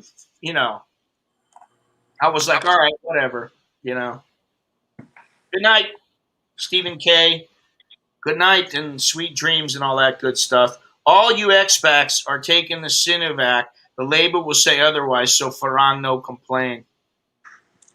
Thanks. Thanks for running that through my head. Now I'll be thinking about that for the next couple of months. They're going to put some secret invisible dye in there. You know, what am I going to do? I All right. think they should vaccinate the people that work in the tourism industry and the foreigners first. Why Not should out they? of status. but Why just- should they? Why should they do the foreigners first? Because the foreigners hang out in like the hub with tourism, so that's the most vulnerable entry point is through tourism. Tourism right now. Huh? There's No, no but when they do open it up, they want to have the tourism people, protected the most. The people that work at hotels, the people that work in tourist restaurants, people that work at Siam Paragon, they should vaccinate because that's like the barrier. That's like the firewall to keep the virus from coming into Thailand to the general population. How about the quarantine is the firewall? What? How about the quarantine is supposed to be the firewall? I'm talking about if with no quarantine. If they want to open up with no quarantine. When I see it, I'll believe it. Honestly. Because they're not going to do it until the Thais are vaccinated. Mm-hmm. They No, want actually, the Thais vaccinated. some people think they're going to do a hybrid sooner, A hybrid? What do you mean a hybrid? including my friend that's a Thai epidemiologist. Oh, I don't want to hear Hybrid. it. They think they're going to compromise. Chuck, listen. What I want to hear is, and what I want to know is, do you think that they're going to let foreigners start flocking in when the Thai population hasn't been vaccinated? I think they will let them come in a lot more than before, but not as much as. That's not what I asked you, though. No, I'm trying to quantify it. I think they're probably letting in less than 1% of what were coming in before. I think they're going to up it to 30%. That's what I think. With no quarantine at all. No, I think they're going to start out with a 5-day quarantine. Yeah, see, this Boy, is hope- where I start having issues with your argument and the argument by the Thai government. For me, just debating this, okay? Mhm. Because no Thais want foreigners coming in if they haven't been vaccinated or quarantined. So if you've been vaccinated, they want to know the vaccination is going to work. Only 50% of people really want to get the vaccination here. Okay. Mhm. But they know they need to get it done. So if they vaccinate the Thais and the Thais show that things have gotten better, then they will start. It makes sense. Now, maybe from a financial standpoint and from every other standpoint, it doesn't really matter. He goes again, walking away. I'm here. If you were on the news, you'd be fired. You know that. If you were on some news radio where there was video being shown and you just kind of walked away, hey, I'll be back in a minute, you'd be fired. Anyway, I like to see your Nick Nolte face, Chuck. That's all. Cool. What the hell was I saying? It seems logical that the people here need to have the vaccination first so that they are protected. They're not going to let people. The foreigners are here too. Yeah, but there's not many tourists. I know, but the foreigners are here. You are here. You can catch. That's a different matter. We're talking about letting people come into the country who are tourists. That's where the majority of the money is coming from. Right. It's passer-throughs. It's the 40 million that came in 2 years ago. Mm-hmm. That's where they're getting their money from. Mm-hmm. So they're not going to start letting them come in. until the Thais are safe. They're not. What good would that be? Why don't we just Well, that's gonna be 3 years from now. Thailand's not gonna be able to vaccinate all the people. There's got a lot of people that are gonna refuse. There's no such thing as safe. There's only safer. Safer. Okay, safer. Yeah, safer. Excuse me, safer. Okay. Mm-hmm. They're not going to wait 3 years. What they've already said, they were shooting for October. Now they're shooting for July. Okay. Now, will July happen? I don't know. Maybe they'll make it happen and they'll say, you can come in and you don't have to quarantine, but you have to stay on Phuket Island or something like that. Mm-hmm. You know? Well, that's a quarantine. Well, yeah, I understand you're not traveling freely, but they'll bring in a lot of tourists that will want to go there. You know? Right. Now, I don't know that that's the wisest move because a lot of people like Phuket, a lot of Europeans, and they'll be going in going, hey, I don't care. I'm going to Phuket. And then all of a sudden you get a surge of tourists. So that's the next thing is I think they're going to start letting them in stages. They're not going to just let a million people come in 1 month and go, okay, 1 million, 2 million people, come on down. And people haven't even been completely vaccinated in Thailand. That's not going to happen. When you think about it, it's completely illogical for that to happen. I don't think it's going to happen. So while what you're saying is you're talking about people who are already here, that's a completely different matter. Yeah, I'm not talking about people visiting. You know, I think the people who are here already are basically safe. You know, like me, I'm safe. I don't have any problem here. You know, unless I catch it, then I'm not safe anymore. But if I can get the vaccine soon, then what do I got to worry about? Mm-hmm. You know, I mean, I don't have anything more to worry about than anybody else who's been vaccinated. That's my point. I'm not that high risk, you know. But what I'm saying is from a financial standpoint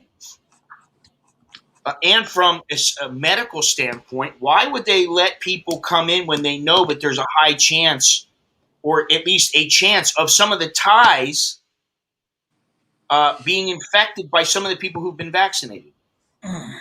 Well, I heard if they let anyone in, they're going to only let in people that have been vaccinated. Okay, but that doesn't mean that it can't give they give the virus to people living in Thailand. That's who true. haven't been vaccinated. That's true. So why would they do that? That's my point. Because it depends on how fast they can do the vaccination. If they can get it done fairly soon, then it's going to be years. Well, I don't know what you've heard recently, but I've heard it was going to be a long time. So maybe they found vaccine faster and they're ready. Supposed to have I don't know any of those doses coming in the next couple of months. 69 million. Then they're going to be okay. They'll be if they can distribute those within like 4 months from now, then they can open up. Thank you, Chubby Nick Nolan. I didn't know it was going to be that soon. Sorry. Gotta fix That's that. good. That's great news for Thailand. Yes, it is. Now, when it comes to the retirement aspect, yeah, I know, Chuck. Please put the camera, frame the camera, dude. Thank you. Jesus Christ. Jesus Christ. You're like a little kid. I gotta always be on you, Chucky. I was trying to hide my eating because I'm very hungry. How you doing, man? What's happening? You know, how about I just... Okay, so here's the deal. Hey, cat. I like your cat better than you. Yeah, that's okay. That's okay by me. Chuck and all his Kama Sutra show angles, you see? Anyway, what's the matter there, Soy Dog Cowboy? You getting tired in your old age there? Yeah, my back is, ever since I had that issue before I came to Florida, it just hasn't been 100%. And, it's really my fault because I'm not really doing stretching. I'm not doing the things I should do. And, as I'm sitting here, I'm like, son of a bitch, I really got to start doing this crap, Yeah, stretching is something that is underrated for most people because if you think about it, when you see a woman and she's an older woman, like let's say like your mother or something like that, and she's she's going to like move something from the desk or whatever, and my arm, and then she's complaining about her arm hurting. If she had stretched out and she stretched regularly, she may not have those kind of issues.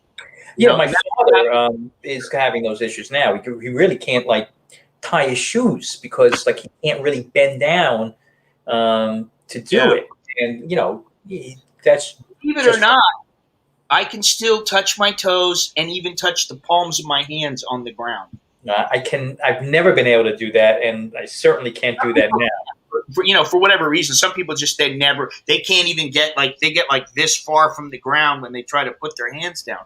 That's pretty much what I do. Yeah. Very limber at one point. Now I'm not nearly as limber. But I told myself the other day, put it on your list. Every morning you got to do some stretching. And what I've done is started to wake up and just kind of just do some loose stretching, some stuff like, just stretching your arms, my arms and my. I mean, look, I have no excuse. I have a gym in this place I'm staying at. It's all the equipment. Don't do it.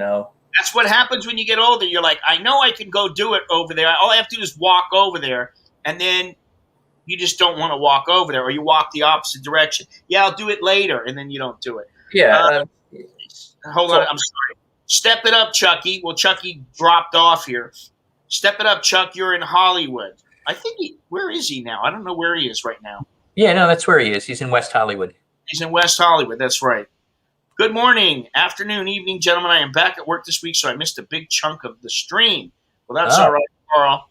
Like I said, I'm going to do a couple of little videos. Actually, they're going to be little podcasts of his comments because he's brought up some good comments in the last month or so. He's had Carl, there's a place in Queens, New York. It's called Willets Point, and every time I see your name, I'm always thinking the subway because you go when you first come out of the city, going towards like Earl Willets with the K was a musician.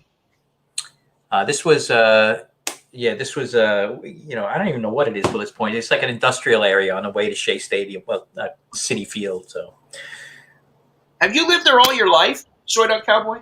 New York? Yeah.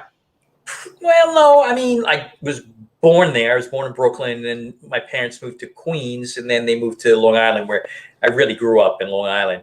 And then after I graduated college, I lived in this Manhattan, and then I moved to California for a couple of years, about 3 years, and then moved back to New York City for about another 20 years, I guess it was. And then I moved to Brooklyn. So most of the time, with the exception of 3 years to answer that question shorter, I always was in New York City. Yeah. I loved it. New York's got a lot of stuff to offer. I'm over it for the most part. It's still amazing when the weather's nice. Yeah. But it's intense. And it is intense. I do remember that. Yeah. So I'm pretty much. I'm pretty much. What was it called? Is it 9/11 exhibit? Yeah. Beautiful. We went there. Right? Huh? They did a great job with that. I took photos. Pretty incredible place. Yeah. I don't remember where we went afterwards, but besides that, the one place and the one thing that I really remember, honestly, I remember two things. I remember going on the subway and saying, I want to go to, what was it, Greenwich Village? Yeah. Mm-hmm. And the lady goes, where in Greenwich Village? I know, where? And I was like, I don't know. I just want to go to Greenwich Village. And she's like, you need to know where because, you could stop at there's a couple stops or whatever, right? Yeah. There's a few, but, usually when people say that, I tell them, just get off take the one train and get off at Christopher Street. She was a little bit like, I can't believe you don't know where you want to go. And I was like, depends who you get. I remember 40 fucking years. I lived down in NoHo, which is part of the village. And this one person asked me, this is great. He goes, hey, do you know how to get to, Greenwich Village? Because, like you. And I said, you're in it. Yeah, you're in it. I mean, we went to Little Italy. We went to Chinatown. We went to the 9/11 exhibit. We went and saw the Statue of Liberty. And the other thing that I remember is with my kids. I went. My wife was like asleep, or she didn't feel like going out, or something. I don't remember. But we walked down the street and went to. I talked about this before. We went to a deli and went in, and the lady made us these, these I don't know what the hell they were called, gyros or hoagies or whatever they were called. And she made us some really good ones, and me and the boys stood out in front of the deli with this cool background. I shot a photo of them both when they were young, when they were there. Yeah, that's a very important thing. You grab a sandwich, sit on the bench, or sit in front of it. So nice, man. And they were so good, and the kids were like, "Oh man," it was like they just were. Their mouths were watering. And then I took a photo of them sitting up against the wall, and the wall was like a gray. It was a gray. I don't know what it was. What you call it? The background was just kind of cool, and so it was a nice experience. But I had a good time when I was there, and I want to go back. It's funny when you live in the city that tourists come to. You tend to not really notice it. Like I have still not been to the top of the Empire State Building. I Really? haven't. No. Wow, that's amazing. I have been. I was younger. I haven't. I was to the top of the World Trade Center when it was still there. We went on a class trip.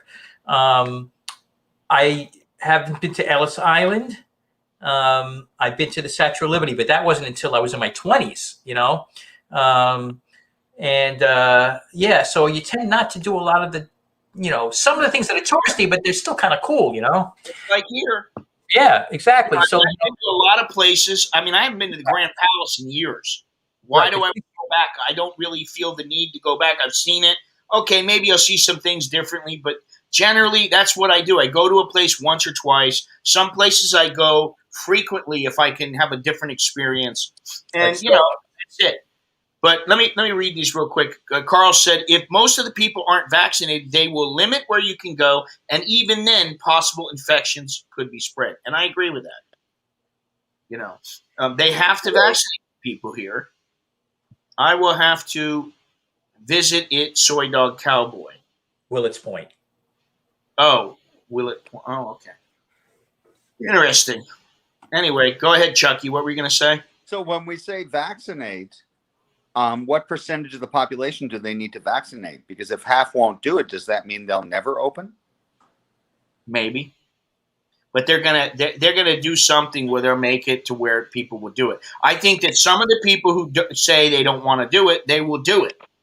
Change their mind. What do you mean? Like you mean you're talking about people from Thailand themselves, right? Yeah, Thais. Natives. Okay. Yeah, I don't know. No, they may look. The Thai government may mandate it. Something like that. Yeah, it's a very different type of government there, obviously, and if they mandate it, the biggest challenge, honestly, is you got to keep the vaccine cold. Some of them more than others now, so it's harder. But eventually, if it was like the flu vaccine, they're going to force school kids to get it. They're going to force, it's going to be a requirement. Thailand has the type of government. It's like China. China is, they're going to mandate that, and everyone's going to have to get it. Period. It's that you're getting this. So I think Thailand is that type of government, where they're going to say you're going to get this, whether you like it or not. Well, I don't know. I think in China, I don't know. In China, if they say you need to get it, I think that people just do it because they're told to do it, and that's right. Kind of how it is here. I don't think that in Thailand, if somebody doesn't want to get it, they're going to, come to their house, get them, and force a needle in their arm or in their ass or whatever. No, I mean, I don't think even in, maybe China will do that, but, there'll be penalties or whatever it is, or they won't be able to go places or leave the country or travel outside of their province, or if they get found. All these things that'll be, if they go to a government hospital, they won't be able to get treated without getting the vaccine. There's lots of ways to make it difficult. I wanted to say something else about the budget and how, I talked about the girl who had 5 months in the country and how when you come short term, whether it's 3 months or you should know this, coming 6 months. There's a lot of things you don't even think about. You're like, I'm going to be here 6 months. I'll come back later. If you're thinking long term, maybe you'll buy a bunch of stuff and you'll keep the same place and just pay for it or whatever, your apartment or whatever it might be, right? Or you might buy a place. But generally, when you're coming short term and you are thinking still short term, okay? And why I'm saying that is because, I talked to Lori about her cost when she came. Her costs for a month were $2,850. That includes the quarantine, does not include the flight, which was $1,750. So for her to come over here for a month was $4,600. For her to stay here, once she was here, it was $2,850. Okay, that's for the month, actually the month and the 2 weeks. Okay. Right. That includes quarantine. That includes the quarantine. So, that tells you something. Like I said, I spent, what did I say? I was on track to spending about $3,100 or something for the month. Did she, figured out she's spending almost $100 a day. Did she fly coach? Huh? Did she fly economy class? She flew economy, Okay. but she had to fly to San Francisco and then fly back because there were no flights from Hawaii coming to Thailand. Yeah, that's not surprising, honestly. Pain in the ass, but most people in the UK haven't seen half of the places the tourists go. Yeah, think about it. How many? I can ask my wife, "Hey, have you ever been there?" No. I'm like, "Why not?" I don't know. They just, they know it's there. If they really want to go, they can go. I've heard 70% of the population needs to be vaccinated to achieve herd immunity. All right, I said 75, so 70 is about right. Yeah. But who knows if they believe Fauci? I don't know. There's different. 70 to 80% is the desired minimum. Okay, what were we going to say, Chucky? I said when it comes to when you get herd immunity, nobody knows. They're just guessing because there's a range. The Spanish flu only had 35% herd immunity and it ended. But Fauci says 85% because he's covering his ass and trying to. Yeah, but what is herd immunity mean for this particular disease? Usually when you say what the hell's I'm not sure what they mean by that. Does that mean that it just disappears? Well, there's two kinds. There's herd immunity. That's when it disappears. But before that happens, it's called partial herd immunity. So it's not going to disappear. Mm-hmm. This is going to be going to disappear. But it's slowing down. It's slowing down now. Just like the flu. Yeah. Yeah. No, it's going to continue to go down. And again, what you mentioned earlier, Chucky, is really what they're aiming for here, and that's what we're all aiming for. Is that I'll get I just don't want to die from it. I'll just get sick a little bit, or get a cold. I don't want to get sick from it. To be honest, I don't want to get sick. Listen, I haven't been sick in. Hey, Carlos is leaving. Carlos, you're leaving. Coming here. Choke D, his next stream will be coming from Bangkok. Wow. Are you going to come? Are you going to meet up with Scott on the stream? No, I don't know if he's going to do that. That's up to him, but I don't force anybody to be on. He can come on with or without his face, or he doesn't have to come on at all. Anyway, it's exciting. But have a good flight. Always get jealous when I hear people wheels up. Yes, you should be jealous. It's funny, He'll be here, and you won't. Why? I don't know. That's what the one guy says, right? Isn't that what his line is? I'm the hobo traveler or whatever, and I'm in wherever, and you're not. Why? Why are you not here? I don't know. He never says why. Bon voyage. Yes, have a good flight. Hopefully everything goes smoothly. Drop me a message when you get settled or whatever.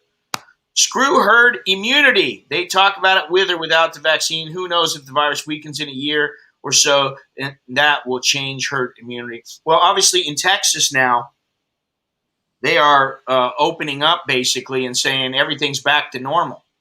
That's what they're doing. So it'll be interesting to see what happens. And of course, Newsom had to open up his big mouth from California. And this is the thing.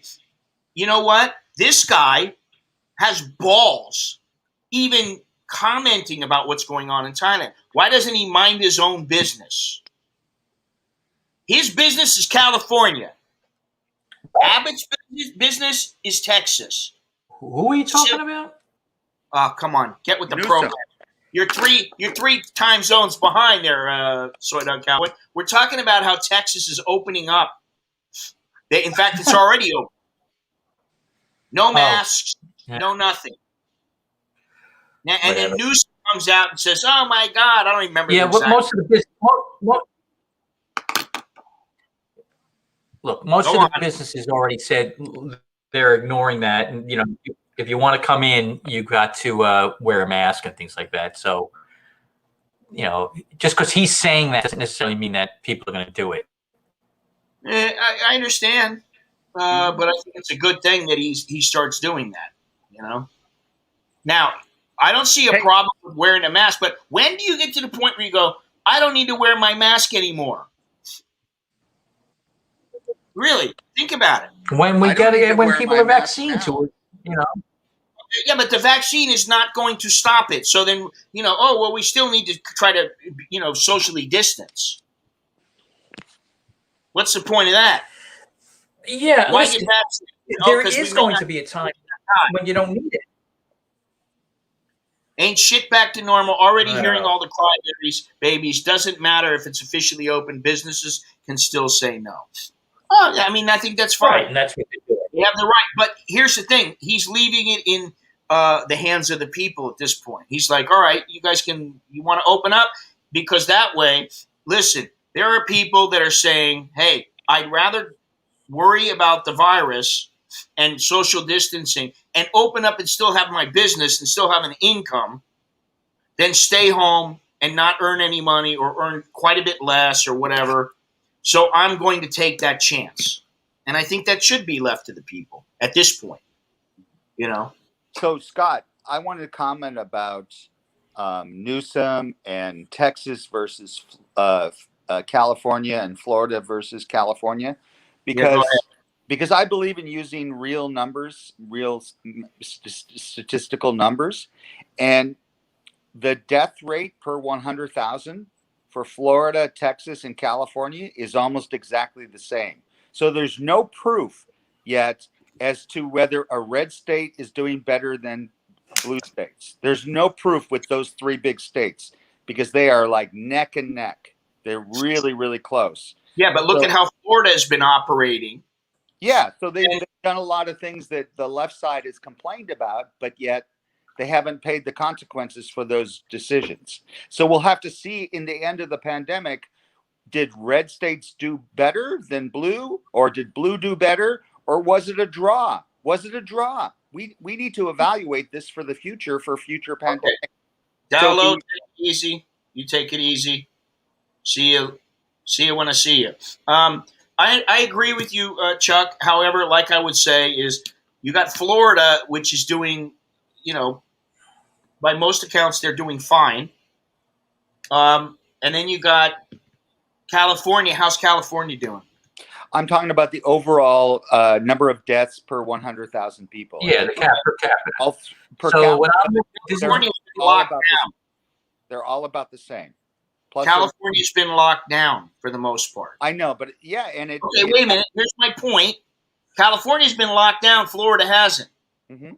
But yet here's the way I just pulled it up here. So New Jersey's has the highest death rate, followed by New York, Rhode Island, Massachusetts, then Mississippi, Arizona, Connecticut, South Dakota. South Dakota. Yeah, they had a pretty bad run. They didn't do anything. But New York is did everything right, and we're really up there. But again, it's New York do everything right. New York did most of it. The problem is that New York and California is doing pretty good actually. New York is such a hub of transportation. So in the beginning, so many people got infected that affected everybody. Plus mass transit. But you got there. Hawaii is the leader. Vermont, Alaska, Oregon, Maine, Utah, Washington State, New Hampshire, Virginia, Colorado, Kentucky. All right, where is California, Texas, and Florida, though? All right, so I'll tell you, California, of the 50 states, let's see where I'm going down the list here. Let's see, California, where are you? Okay, Texas, the per capita rate is 151 per 100,000. The top, by the way, just so you know, is 262 in New Jersey. So Texas is 151. And what was the other state? California is 132, doing better. And Florida is pretty close to that. Florida is at 144. So they're kind of like in the middle of the pack there. They're all really close to each other. Well, yeah, but again, these numbers, well, look, the top and bottom are really close to each other, but again, per 100,000, then you look at the actual numbers and they're huge, because states are big. But in my opinion, right now, there's no proof as to whose theory is better. No, there probably isn't. Fair. It's definitely, look, they know. If the problem is that no matter what people did, whether they did the right thing like California, or they let everyone one ride like South Dakota, not everyone did everything, or we did it right away. So like we never really shut down the subways in New York. If you really were serious, that would have been shut down, right? We never closed the airports. People still coming in, and there was no mandatory quarantine. So no one ever really did the things that China did, for example, where they just shut everything down. Now I don't know what the answers are. It definitely is. I don't want to get this thing until I'm hopefully I'll be vaccinated. That's all. And the arguing it over, it doesn't really do much anymore. I'm just we've got a vaccine. It's working. We've got the vaccine. It's here. People are frustrated because they can't get it, but that's then what? When the vaccine happens, are people going to say, "Oh well, you still have to wear your mask"? I think that will eventually go away. I mean, they may recommend it, but they may recommend it. They'll say, "Look, we still encourage you to wear your mask, but but it's not necessary. If you don't want to, then the states will say, yeah, don't worry about it, because there's enough people who have been vaccinated, and again, the whole point is they just don't want the hospitals to get overloaded. And obviously, if you have a good, strong amount of the population vaccinated, that should alleviate that. So, Longhorn says, officially, these masks we wear do not stop these viruses anywhere close to 100%. They only help minimally. They're just to make people feel better, but a lot of people act like it's the end all. Now, I got to say, that he says, and so many idiots don't wear it correctly, falling off their nose, lose fits. It's ridiculous. I'll be honest. I know it probably doesn't help that much. And sometimes I really don't care how well it fits me or anything like that, especially when I had my beard, because I know that the mask I have compared to having like the mask that I wore in Hong Kong, it's quite a bit different. And maybe it will help from me giving somebody else the virus if I have the virus. And here in Thailand, I see numerous people, and I've done it myself, where you're standing there and it's hot as hell. You're sweating your ass off, and you pull your mask down so you can breathe through your nose or through your mouth and nose. And there is no legal, you don't have to wear a mask in Thailand. If you want to get into some places, they require you do, but you're not going to get thrown in jail for not wearing a mask. Okay? Let's be clear about that. They're not going to throw you in jail. Now, if a place says to you, sir, you need to wear this when you come into our establishment, and you say, screw you, I'm not, give me my food or something like that, they can call the cops and they can make an issue for you. But like I have numerous times, and I do it almost every time that I walk around, I'll pull my mask down, and I know that that's not good, because when you pull your mask down, you can run the risk of becoming infected, and you can have all kinds of issues. just from pulling the mask down around your chin or your neck. But when it's hot and when there is nobody walking around with you, or when you have somebody that you know very well who maybe they're quarantined, maybe they've been in Thailand for quite some time, and you're walking with that person and you're a couple of feet away and you're walking, there's nobody else out on the sidewalk. There's nobody out. To me, and you're walking in the park, and generally you're walking in the park, that I go to, what is it called? The Sun Puk.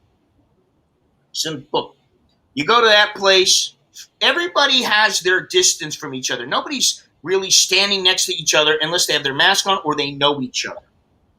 So when I go, I generally go alone. I don't know anybody.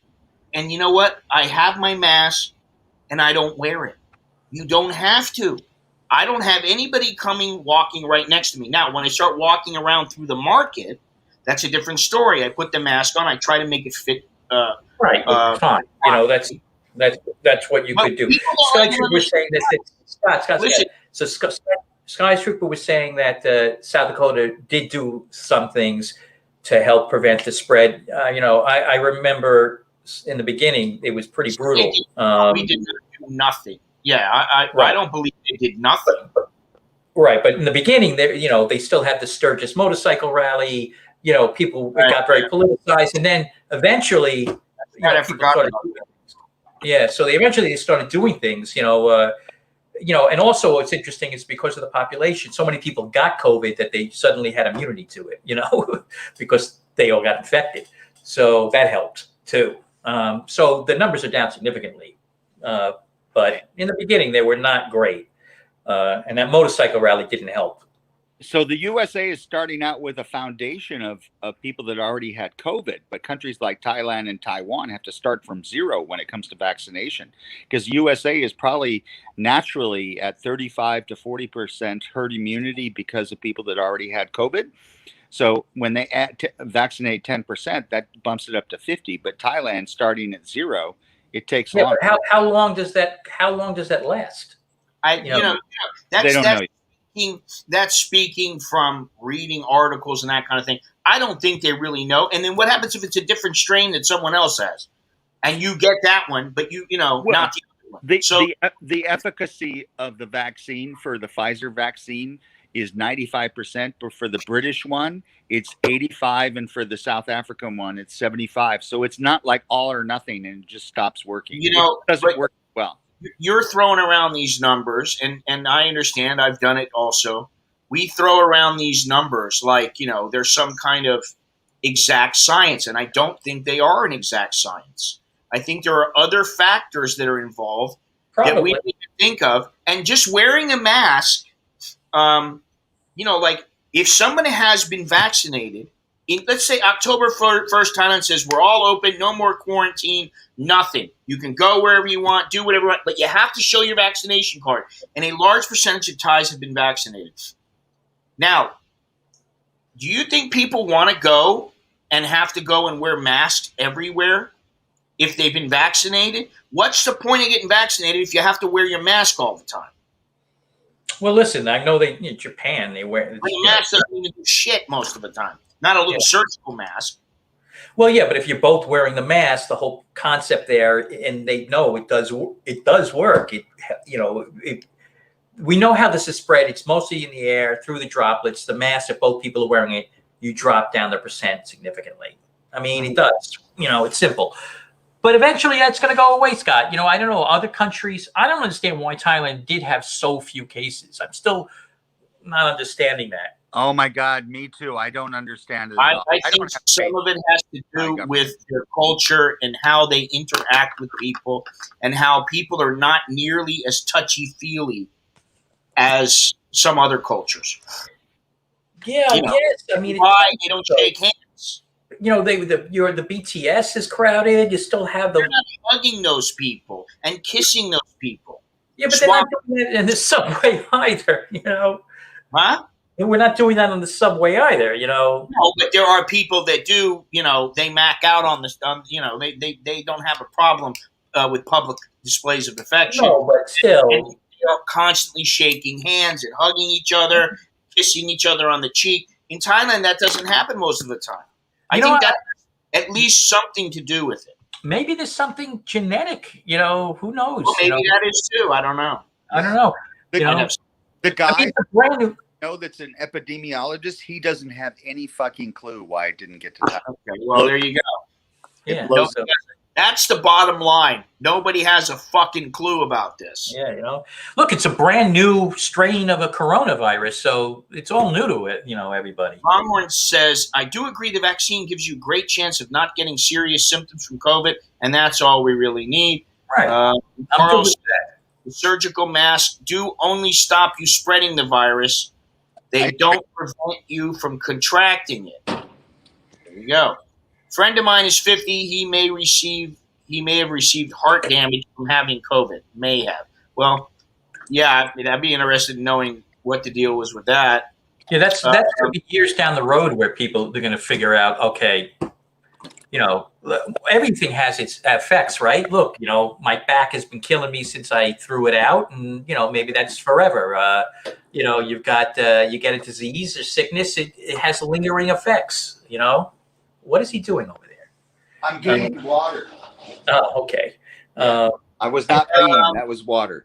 Didn't South Dakota have meat plants that got infected? Not sure. Yeah, I don't remember. I know someone did. I don't know if but that is a major concern, is that the food source and the food workers get infected. You remember they thought you can get it from touching the packaging, that's craziness. Larry says the food in Thailand that they eat. I don't know, but that's what it is. I don't know about that, because what's so different about their food than everybody else's food? I They eat spicy food. I mean, I don't know. Vietnam did well. They had one big outbreak later on, but basically shut their country down. They shut it completely out to foreigners. They didn't let anybody in. Thailand has let people in, and people have been caught in the quarantine. I don't mean caught, but they have been found to be infected while in the quarantine. That happens all the time. That's the purpose of the quarantine. If most get vaccinated, then the masks definitely aren't needed, and people may revolt because your chance of dying or having serious symptoms goes way down, and it's already a low percentage now. Yeah. I had COVID and now suffer from lung issues. Really? I know a 28-year-old and a 32-year-old who have asthma now, and it's been a year. They got the COVID in March. They never had asthma before. I'd be interested in knowing if I have the antibodies. I would be interested in knowing that. You probably don't, because the chance of getting COVID is so small. I don't know. Right place, right time. I don't know. I was curious. I got that test. The antibody test. I got that. Well, does leave, we could talk forever about this. I mean, really. I don't think that your friend, your buddy, Gavin Newsom, should be complaining about. It's not my buddy. I'm teasing you. I know you. I don't think he should be complaining about Texas if he doesn't have drastically better numbers than Texas. Well, I think he needs to shut up is what he needs to do. He needs to focus on his state. Just another case of a guy sticking his nose in other people's business when he doesn't need to. He needs to worry about Californians, okay? He doesn't need to be worrying about what's happening in Texas. That guy just irritates me to no end. All right, let's send out a prayer to Gennaro and his father. I haven't heard from him in a while. I'll be messaging him in the next day or two. But I hopefully no news is good news. My wife never got sick. I thought I was going to die. Couldn't get rid of it. Kept coming back on me. Huh. Wow. Your wife sounds like mine. My wife, if she gets sick, like a flu or anything like that, she'll get sick, and it'll be in the morning. She'll go, I have no power, or my body hurts, or something like that. And I'll be like, well, take some aspirin, lay down, whatever. And it's hard for me to even get her to take aspirin. but she'll lay down on the sofa. She'll put a blanket over her, and then like the next morning, she'll like by the evening she'll start feeling better, and by the next morning, she's like, "I'm okay," and I'm like, "What? Really? Already?" I'm the same way. Me, it might take me a week to get better. I'm usually only sick for like an hour or 2 hours or 3 hours. Huh. Interesting. Very interesting. Anyway, Scott, it's midnight. I turn into that's a right. pumpkin. Start the stream a little bit earlier. I don't know, 8:00 instead of 9. I know that would make Longhorns happier. But anyway, well, I appreciate you joining us as always. Always a pleasure, Scott. Always a pleasure. Your insight is always interesting and unique. So I appreciate that, and I'll talk to you later. Absolutely, Chief. Have a good night's sleep. All right. Bundy and All right. Ciao. rock out, juke juke. Oh God. You really hate it when I say that. Fuck, it's so disgusting. It's Everybody really that's watching should try it. we just laugh at you because they think you're. Oh, it's so cute. The foreigner says that. Ugh. It's like after a while, it started to irritate me. Well, you don't like anything like that. I'm not like that. I don't. Not your personality. They're insecure. They're insincere like that.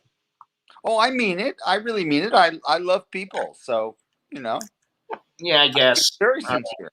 All right. Well, I'm glad you love people and that it's sincere. It's just for me, like it's like too much.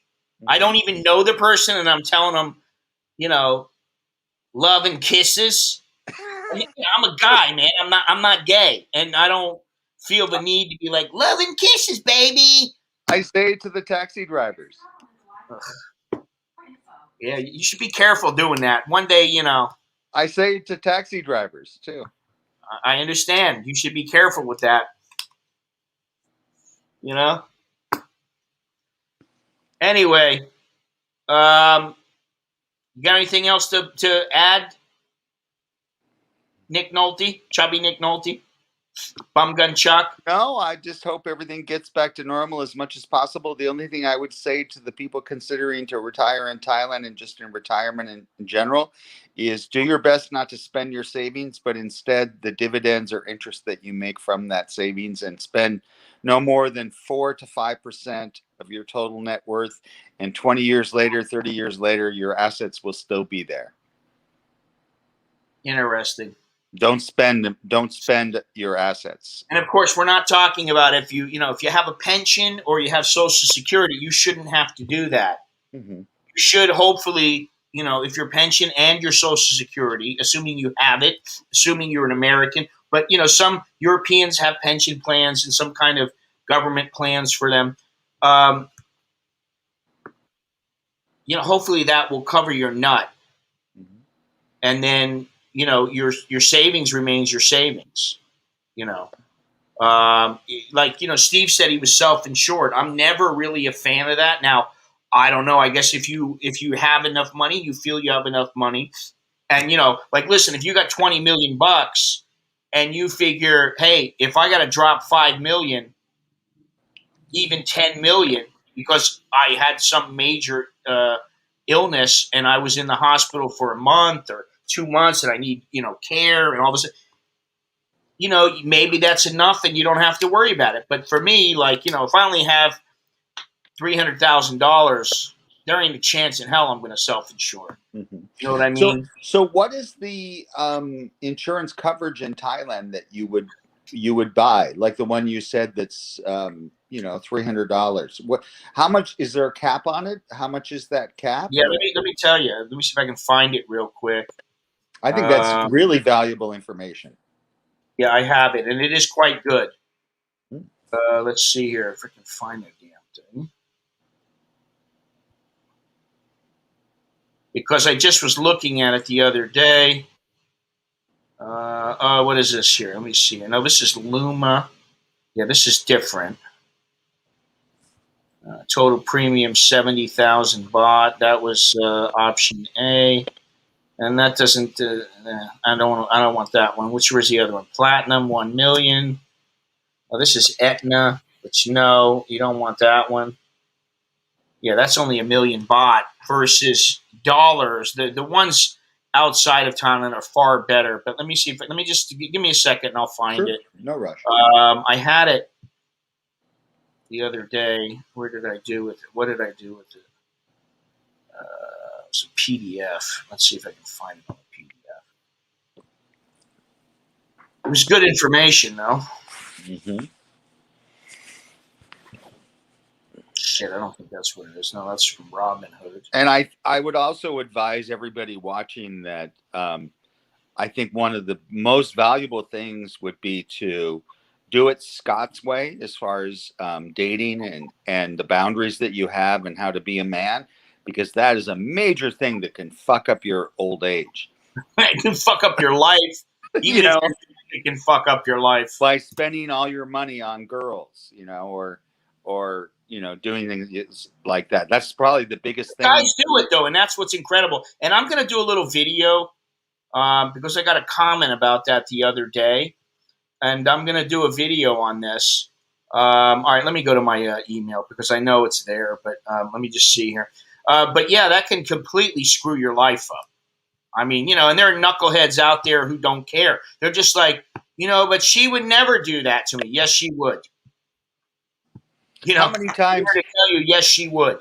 Everybody watching, how many times have you heard of a wife not accepting what the judge says that she deserves, and said, "Oh, never mind. I don't want that money.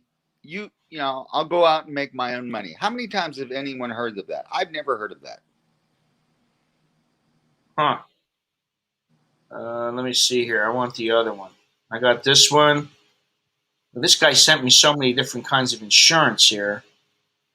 What is this? This is 2018, 2019.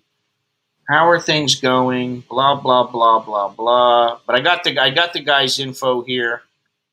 That's Pacific Prime. I thought this was the one. Let me take a look at this. All right. Well, that was the name of his. Okay, I got it. Let me take a look at this. All right. Total monthly premium $294. Annual limit is $5 million.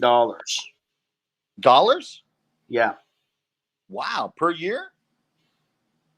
Per year. There's no lifetime limit?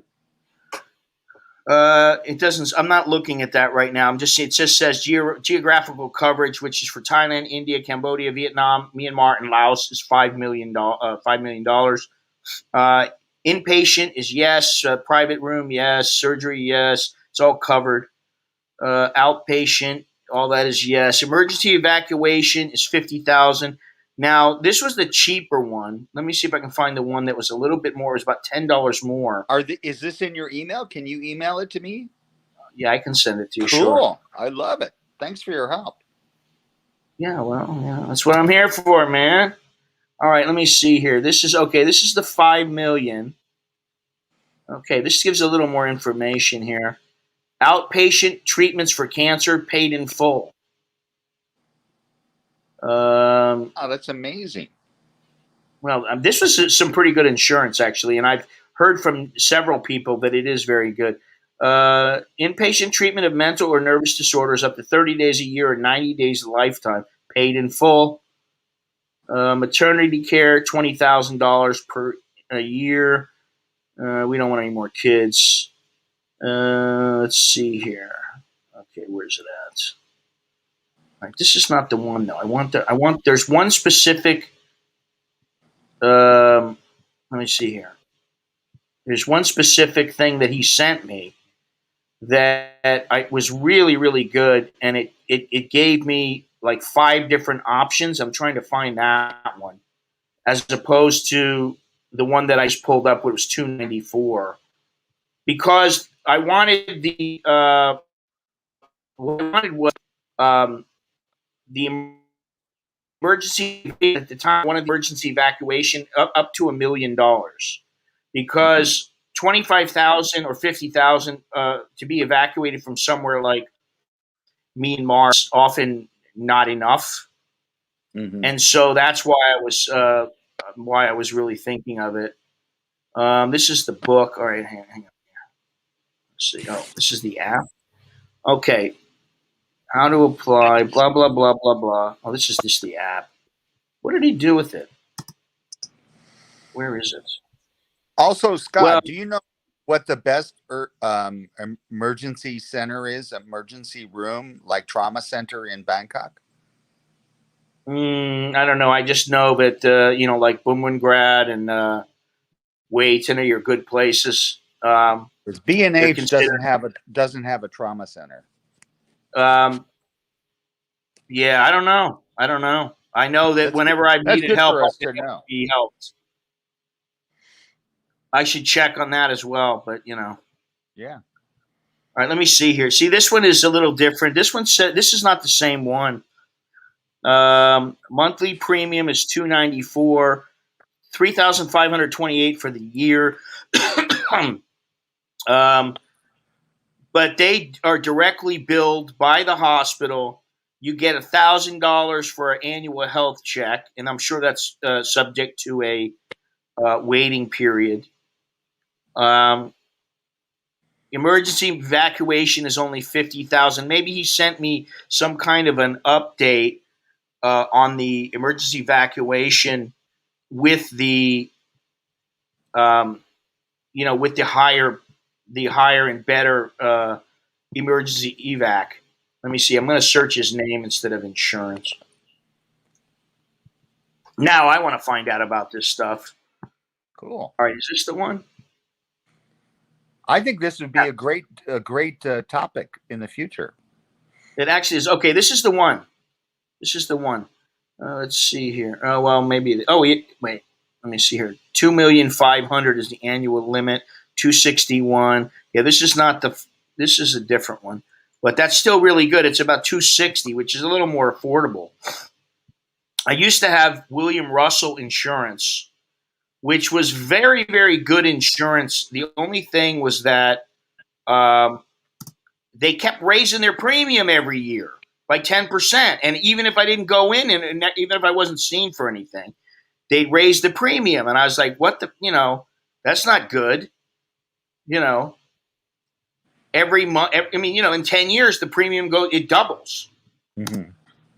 All right. So that was the only one I have. I don't know is this it? Yeah, this is it. All right. I finally found it. All right.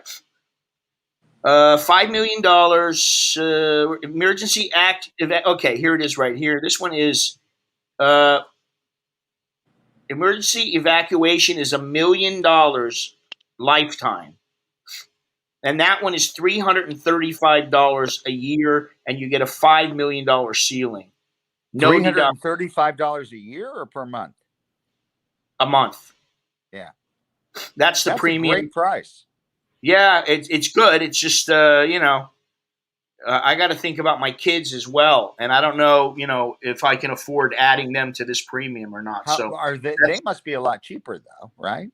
Well, they are cheaper for sure, but and they don't need the same things, and neither do I. I don't know that I'm going to need emergency evacuation.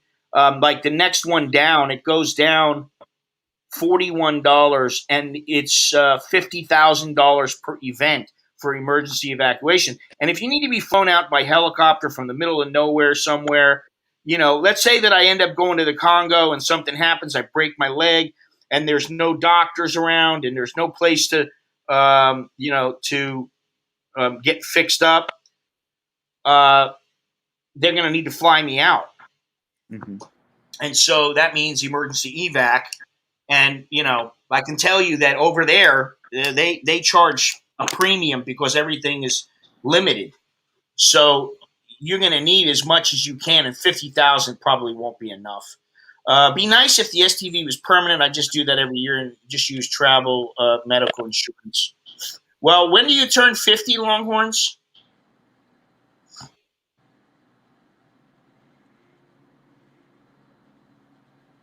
That's the big question. What are you, like 47 or something? We can talk about that more later. There are some different options, but you know, it's just a matter of what works, what fits. You know. So, Chucky, what are you doing tonight? Go to sleep. Not now, but in about 3 hours. You're not 3 hours. What time is it there? 9:16 Oh, okay. p.m. Gotcha. Eugenio World from Globality Health, 57, $2.6 million coverage in Thailand for $217 a month. Well, so you have insurance in Thailand, but you don't live here. No, Or you're just in Turkey because only have insurance in America. I'm not talking about to you. I'm talking to John. Oh, okay.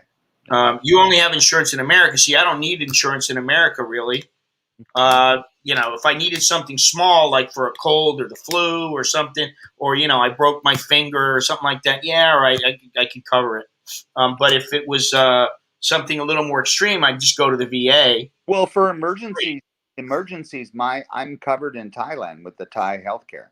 Like if I have a heart attack or a car accident, I'm covered with my USA insurance. Oh, okay. Just Yeah. for an emergency. Yeah, just for an Not emergency. to have like a procedure done or something like that. No. Like an elective procedure. And that's okay because I can just get an airplane ticket and fly back to the USA if I need. But to give you an example, I'd be leaning towards paying cash because my deductible for my insurance is $7,000 a year. So if I needed a hip replacement, I could go to Chiang Mai for 10 grand or pay my $7,000 deductible. It's almost like a draw. Like if I get a colonoscopy, it's $380 at B&H Hospital, but that's how much I would pay for my deductible part from my insurance. So really, my insurance really helps me if I have something really super expensive surgeries or chronic care like chemotherapy. That's when it would really help me. Otherwise, it's actually better for me to just pay cash in Thailand. You know. Yeah. In fact, I get all of my testing in Thailand because if I find out I have a disease or something, then I could just up my insurance coverage and lower my deductible for the USA without them knowing that I was sick. So that's why I do it every 6 months. I do blood tests and other tests. I do that in Thailand and just pay cash. And most of the stuff that could happen to me, I could just pay cash. It's just if something was really expensive. Right. Well, that's what insurance is for, you know. It's to help you when, you know, things get really, really tough and really, you know, what are you going to do, you know? You could always say, I can't pay you, but that doesn't go over very well. You know, they want their money, you know. Well, you know, my credit card has $100,000 limit, so I could easily pay for my care in a hospital in Thailand if I get sick. Yeah, that would generally take care of a lot of things in Thailand, at least short term. Long term, that's a different story, but yeah, and then I can go back to the USA if I have to. Yeah, but I still, since that insurance is not very expensive, I'll probably get both. You know, and when I turn 65, Medicare is going to pay for my insurance. Keep the same one, so I won't have to pay anything for my medical insurance, and I will probably buy the kind of insurance similar to that or that particular plan and company. I'll just buy that. So, you know, I know how to deal with all this stuff. And also to everybody watching, I'd recommend some personal finance books like Total Money Makeover by Dave Ramsey, Rich Dad, Poor Dad, The Millionaire Next Door. What's that one by the Robert Kiyosaki or something like that? Yeah, that's Rich Dad, Poor Dad. That's right. That's the one. I've read about 30 books on personal finance, and I follow things on YouTube. So a lot about personal finance. It's almost impossible for someone to fuck me over because I learned so much. I didn't invent it. I just learned it. I took the effort to read. I Yeah. read at least 2 hours a week to learn and grow as a human. Mhm. And I've been doing it for a long time. So, I think people have to be cutting edge, helping themselves and helping their lives. And they need to take the same approach when it comes to dating too, getting married. Yeah. Yeah. Where's this? What is this guy saying here? Worldwide coverage. John, I just looked at this Eugenio insurance and everything. The problem with that $217 plan is that there's basically the only outpatient treatment is for critical illness following inpatient treatment and also cancer treatment. There's no health checks. There's nothing else. Um, Basically, the only thing you're covered for in an emergency is, you're covered for is an emergency, and that's it when it comes to outpatient. And also, there's no emergency dental or anything like that in case you get your teeth knocked out for some reason, whether you get hit in a car and your teeth come out or anything like that. There is none of that. It looks like a decent plan, but the next plan up from that. I'm looking at it right now. The next plan up is $487. The plan up from that is $1,112, and that one has a full range of inpatient and outpatient treatment, and also dental. Really, it seems to me that the one I was talking about, I don't know, I have to compare them side by side. But that one's a bit pricey if you're looking at it and you really want to get the best possible coverage. For me, I don't want to have to worry about outpatient stuff. And, sometimes I have the money to pay for it. I don't always have $1,000 sitting in the bank for me to just go ahead and pay for something. I don't always have that. And so, I don't know, maybe if I had a deductible, it would be a little bit better. The price would be, if I had like a $500 deductible, the price might be better, but then it would be better with the other insurance company, the David Shield, which is very, very good. So anyway, nevertheless, it's something to consider. Insurance is always something to look at and look at closely in case you get sick. Insurance is one of those things where it's like gambling. You might live 20 years and never, ever be sick. And then, you got insurance all the time. And you're like, I've been wasting my money. And you let the insurance lapse and you go, I got money. I don't anything small. And then you have a heart attack for some reason. And then, you end up having to pay through the nose and you're like, I wish I had the insurance. So, listen, I'd appreciate a thumbs up. I'd appreciate anybody subscribed. I appreciate people who have subscribed and subscribed. I have a problem speaking. And if you haven't subscribed, please subscribe already. If you haven't left a thumbs up already, please leave a thumbs up. I appreciate it. And check out my T-shirts. You still got the 15% off. Everything's down in the description. You got the PayPal, the Cash App. You can become a sponsor on YouTube. You could purchase one of my books. You could check out Amazon, which doesn't cost you anything. You could become a Patreon patron. I even accept cryptocurrency. What is this world coming to? I find it strange to be paying with cryptocurrency or getting paid in cryptocurrency. But, these are our times now. So thank you for the thumbs up. Thank you for the thumbs down. I really appreciate everybody just coming in and watching, even those people who left the thumbs down. Thank you very much. John, thank you as always for joining. What is this? Put the 217, a good option if you just want to self-insure outpatient. Yeah, our insurance here is $140. It doesn't have the same ceiling, but for 3 people, it's $140. And, I could bump it up a little bit and it wouldn't hurt, but for me at this age, I want a little bit more now. I really need it. And I've got the money, but, do I really want to, how high do you go? That's the question. How much do you spend, Give me a percentage, Chuck. How much do you spend of your total income should you spend on insurance? You're the percentage guy. Oh, as little as possible. But I think the easiest way, that's something you just have to decide.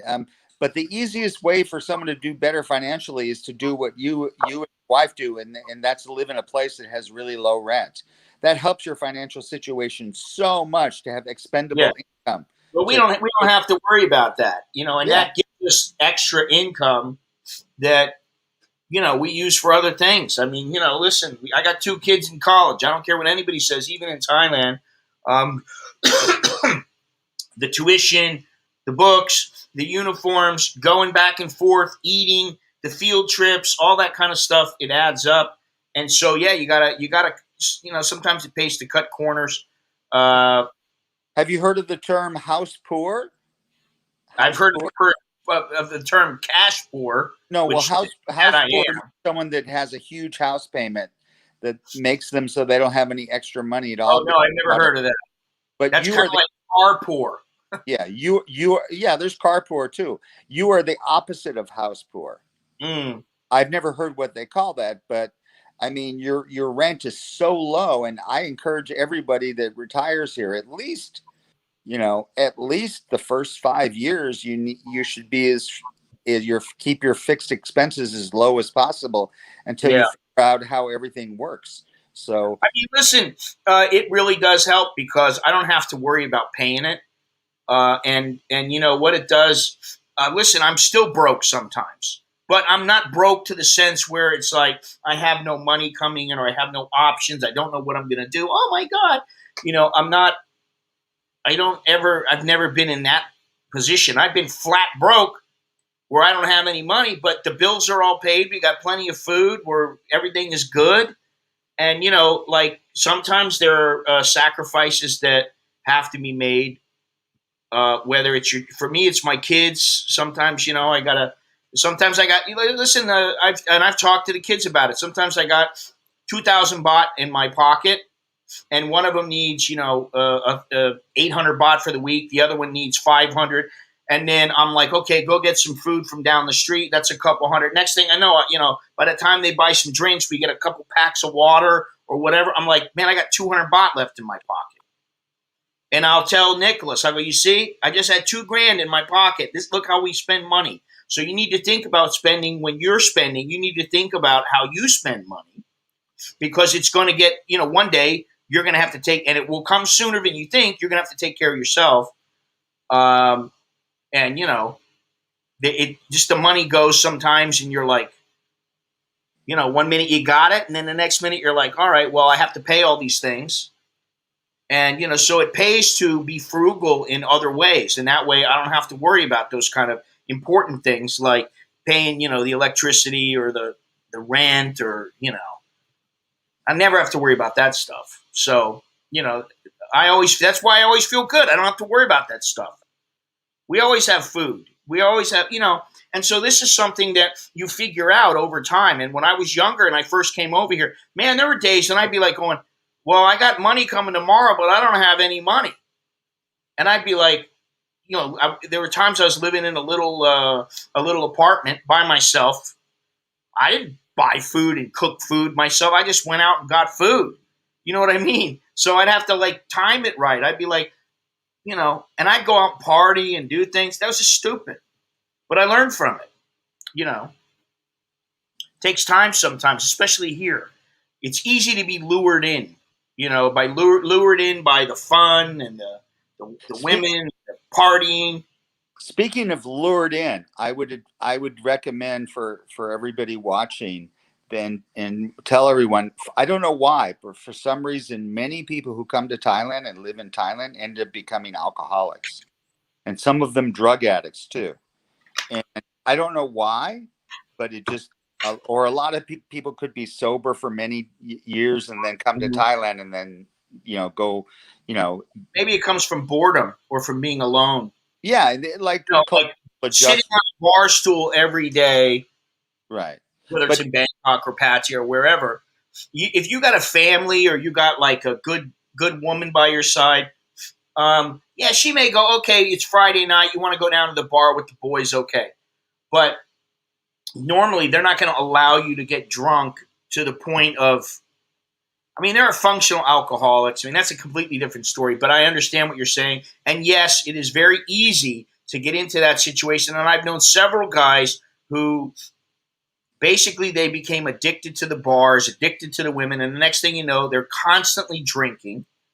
And then they, and that's one reason why I stopped drinking. Because when I first came here, I used to drink. I used to, do all kinds of stuff that now I would never even consider doing. Like when I drink, I have a couple of shots of tequila, and I know I'm going to be in a safe place. I'm not out in the bars. I just don't want to do it anymore. And so I don't really worry too much about becoming an alcoholic. But, like you said, there's a lot of people here that, especially single young guys, and before they know it, they got 25 grand, and before they know it, a month or two goes by, and they're like, what am I going to do? Right. And also people should know that there's a lot of AA meetings, and also there's Western counselors too, Western therapists available. The hospitals usually have therapists, and I don't know about the AA meetings or anything like that. I don't know specifics about that stuff, but I know that they're available for people. Yeah, I think there's about 40 or 50 AA meetings in Bangkok. Really? Yeah. Mm-hmm. I didn't know that. Yeah, I saw a pamphlet for AA meetings before. When I first moved to Thailand for the first 9 months, okay, when I was in the USA, I would drink beer about twice a month. But when I moved to Thailand, I ended up drinking 3 times a week because I knew that if I go out, I'm going to meet a hottie. Okay, so I wanted to keep going out and throwing my hook into the like a fisher. Drinking makes it a little easier. And after 9 months, I thought, wow, why am I drinking so much? This is ridiculous. I got to stop. Because it makes things easier. You're more uninhibited. And you're just having fun. Why not have double the fun? Have a little buzz and you can have a hot girl on your side, maybe one on the other side, and have a beer, and that's triple the fun. As long as you don't, as long as you don't overdo it. Yeah. And then you're kind of going, I'm so drunk. What am I supposed to do with her? You're like, you don't even care about. I never got drunk like that, but I never. No, but some people do. Oh yeah, yeah. Some people can get robbed. I knew a guy who was extremely drunk, and he got kidnapped. Wow. And luckily he was poor. But I do know a guy who he said he got mugged, and I didn't really believe him. Because he was a bit of a lush, and we all have our problems. Everybody has their own problems. And first of all, I try not to put myself around people who are alcoholics because I don't want any problems, but I don't look down on them by any means, because believe me, in my life, I've drank too much. I've done it all pretty much, aside from, like shooting up heroin. I've done just about everything, and, so I don't look down on people for they have an issue with some substance. I think, they need help. But I don't really, I'm not surrounded by people who I know for a fact are like affected by some substance. I just can't allow that in my life. I can't allow somebody to be completely shit-faced, or, they're carrying like a big bag of Coke and I'm driving along with them. I just don't want to be involved with that because, it's just it's too much, I don't need that kind of hassle. Who does? And that's what it is. When you think about it, all that kind of stuff, it comes back to bite you in the ass. And, just think about what good it does for you. Mm-hmm. Short term, like having a couple drinks is okay. Long term, if you could progressively drink more and more, is not okay. If you're the kind of guy who's doing a little bit of blow or something like that, short term, you may think it's great, but long term, before you know it, you spent a few $1,000s and you're like, holy shit, I could have bought a car with this. You know what I mean? So you got to know when to say when. Oh, another thing that people could waste their money on, and their Thai girl is going to want this, is buying a car. I think it's extreme waste of money to buy a car in Thailand. Yeah. you Well, know? especially if you're living in Bangkok. Of course. If you're living out in a village or something like that, you still really don't absolutely need one, but it is definitely helpful. Mhm. But if I lived on an island or somewhere down by the beach, I probably would get a little motorbike, even though they're not that safe. But I prefer to get a little truck or something. So, And we may eventually. yeah. Do you remember my apartment in Saturn Soi 1? Yes, My rent was only $135. 4,000 baht. No, it was 4,600 baht. Okay, 4,600 baht.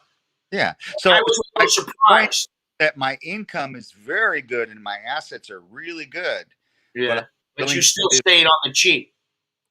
like really cheap, So I think that's a very but I really kind of have unlimited spending money for electronics, for travel. Not unlimited, but really shocking what I can do. And that's because I'm really cheap in other areas. You're cheap, Charlie. You're a chubby, cheap Nick. I'm not cheap about traveling though. Chubby chick. Yeah, but you don't pay for a lot of the flights, though. Oh, well, that's another advantage is that because I accumulate about 1.5 million miles a year using my credit card for my business. Still, you're doing that. You still do that like full time and everything. Everything's still the same. Yeah, my income is down about 20%, but I'm still spending way less than my bills. Way less. Yeah. I mean, I'm still making way more than my bills. So, and since I'm not traveling, I'm saving a lot of money. Yeah. So I have no car payment. My car is paid for cash. I have no mortgage. I'm just, but I had to learn these things. I studied the books, starting about 25 years ago. Mm. And when I was 23, I filed bankruptcy. When I was 23, I didn't have any money in the bank until I was like 36. Yeah. So I did not start. I started out very poor. What was his book? Which one? The Robert. Rich Dad, Poor Dad. Rich Dad, Poor Dad. Yeah. I think the schools should have 7 years mandatory of personal finance. Well, I do think it's important to teach that because, for some people they find it more difficult than others. And listen, I've had money and I've been flat broke. I've been not only cash poor, but like to the point where I was like, I don't know where I'm going to live. I don't know what I'm going to do. I don't have a job. Blah blah.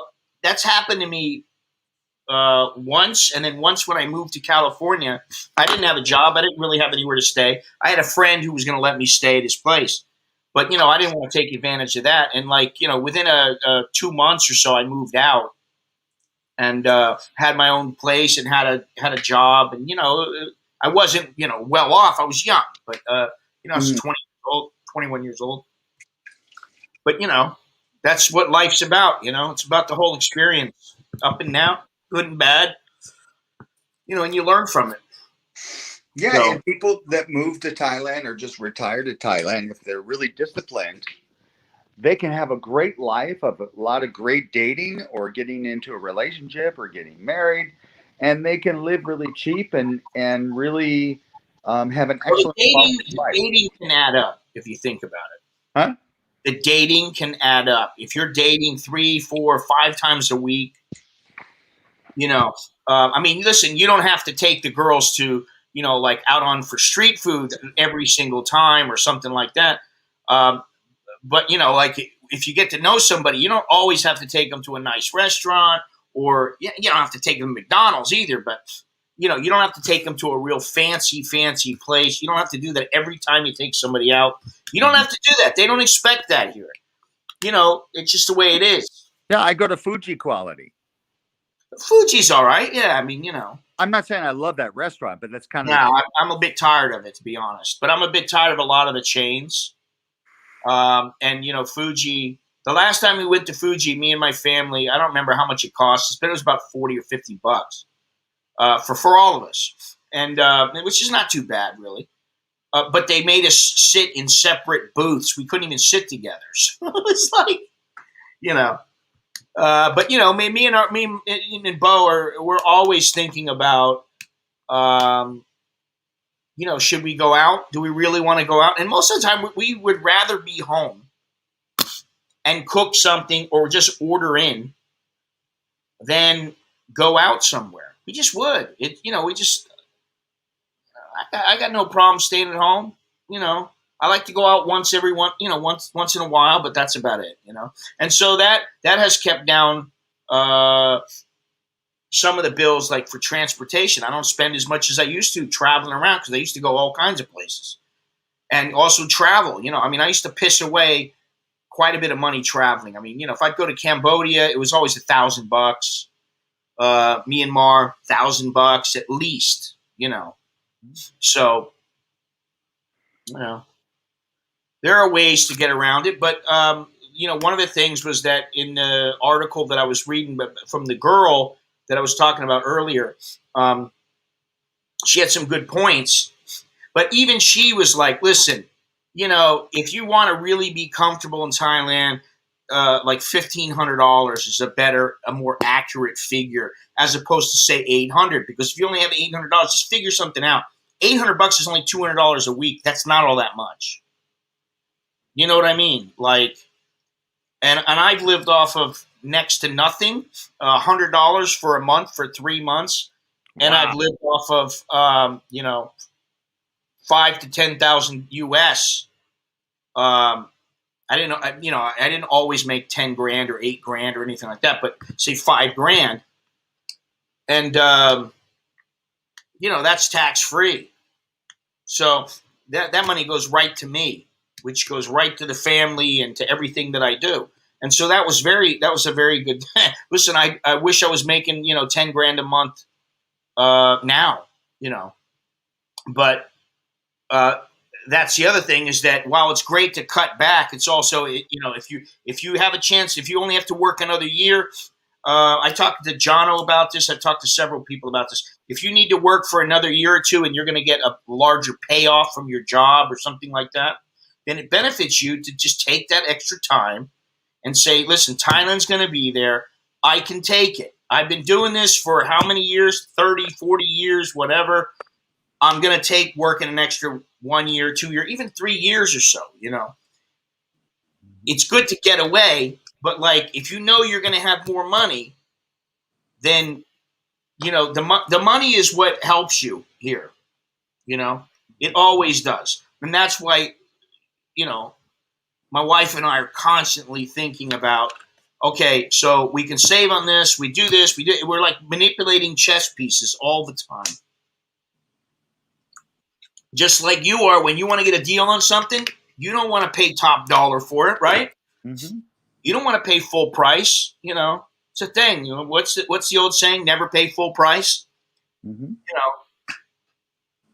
So Yeah, when I bought my last car, I bought it. It's original. I bought it when it was 10 months old. It had 9,000 miles, and I bought it for 42% less than the which sticker car price. was that? Mini Cooper? Oh yeah, you still have that? No, I sold it because What do you have now? I was moving to Asia. Now I have a Honda Honda what? Accord? Honda Fit. What the hell's a Honda Fit? It's a really small Honda. Oh, And like I bought it, and it had 12,000 miles. Huh? Well, you know what? 2018. I don't remember who said it, but you know, buying a used car is probably a much smarter idea unless you got plenty of money. And even if you don't really care about your car that much, then what do you got to buy a brand new one for? Because once you drive it off the lot, you lose, you know, a fair percentage of it. 25%. Yeah, immediately. Average. Immediately. So it's not that it's an investment. You know, most cars are not an investment. Mm-hmm. That's maybe you buy. You know what? If I was going to stay in the USA full time, I would get a more expensive car. I'd buy like a year-old BMW or something. But I know that I'm about to move to Thailand. So when I sell this Honda, I want to just get out of it. So now you're moving back here? I was going to I was supposed to be moving. go somewhere else. I'm not gonna. Oh no, I don't want to release any. I don't I'm want to release actually I'm actually going to rent 2 apartments. I'm going to have an apartment in Thailand and one in Taipei. Okay, that's what I wanted to know. And I'm trying to see how much I like Taipei. The air is cleaner there. They're really into going Dutch. I mean, like paying their own way. And that's a selling point for you? Huh? No, it's not a sticking point for me, but I hate to have the responsibility of someone that is so poor that they're destitute compared to me. Yeah, but so find a guy who has his own money. Just like come in with the women here. Right. Well, that has her own job. That Vietnamese guy, he's really young, but he makes $1,500 a month in Vietnam, which is a huge salary.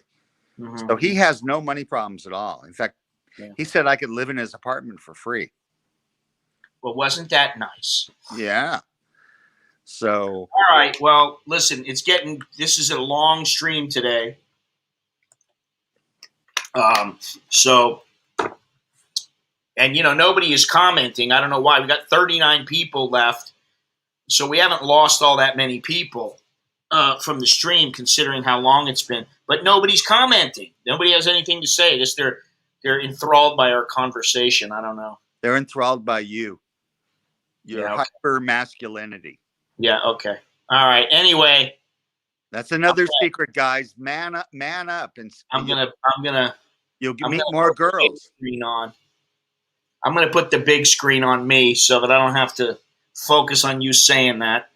I am who I am. It's as simple as that. Like me, love me, hate me, whatever. It doesn't matter. I just am who I am. And, all that matters. Yeah, all that matters is what I think of myself. And I'm perfectly okay.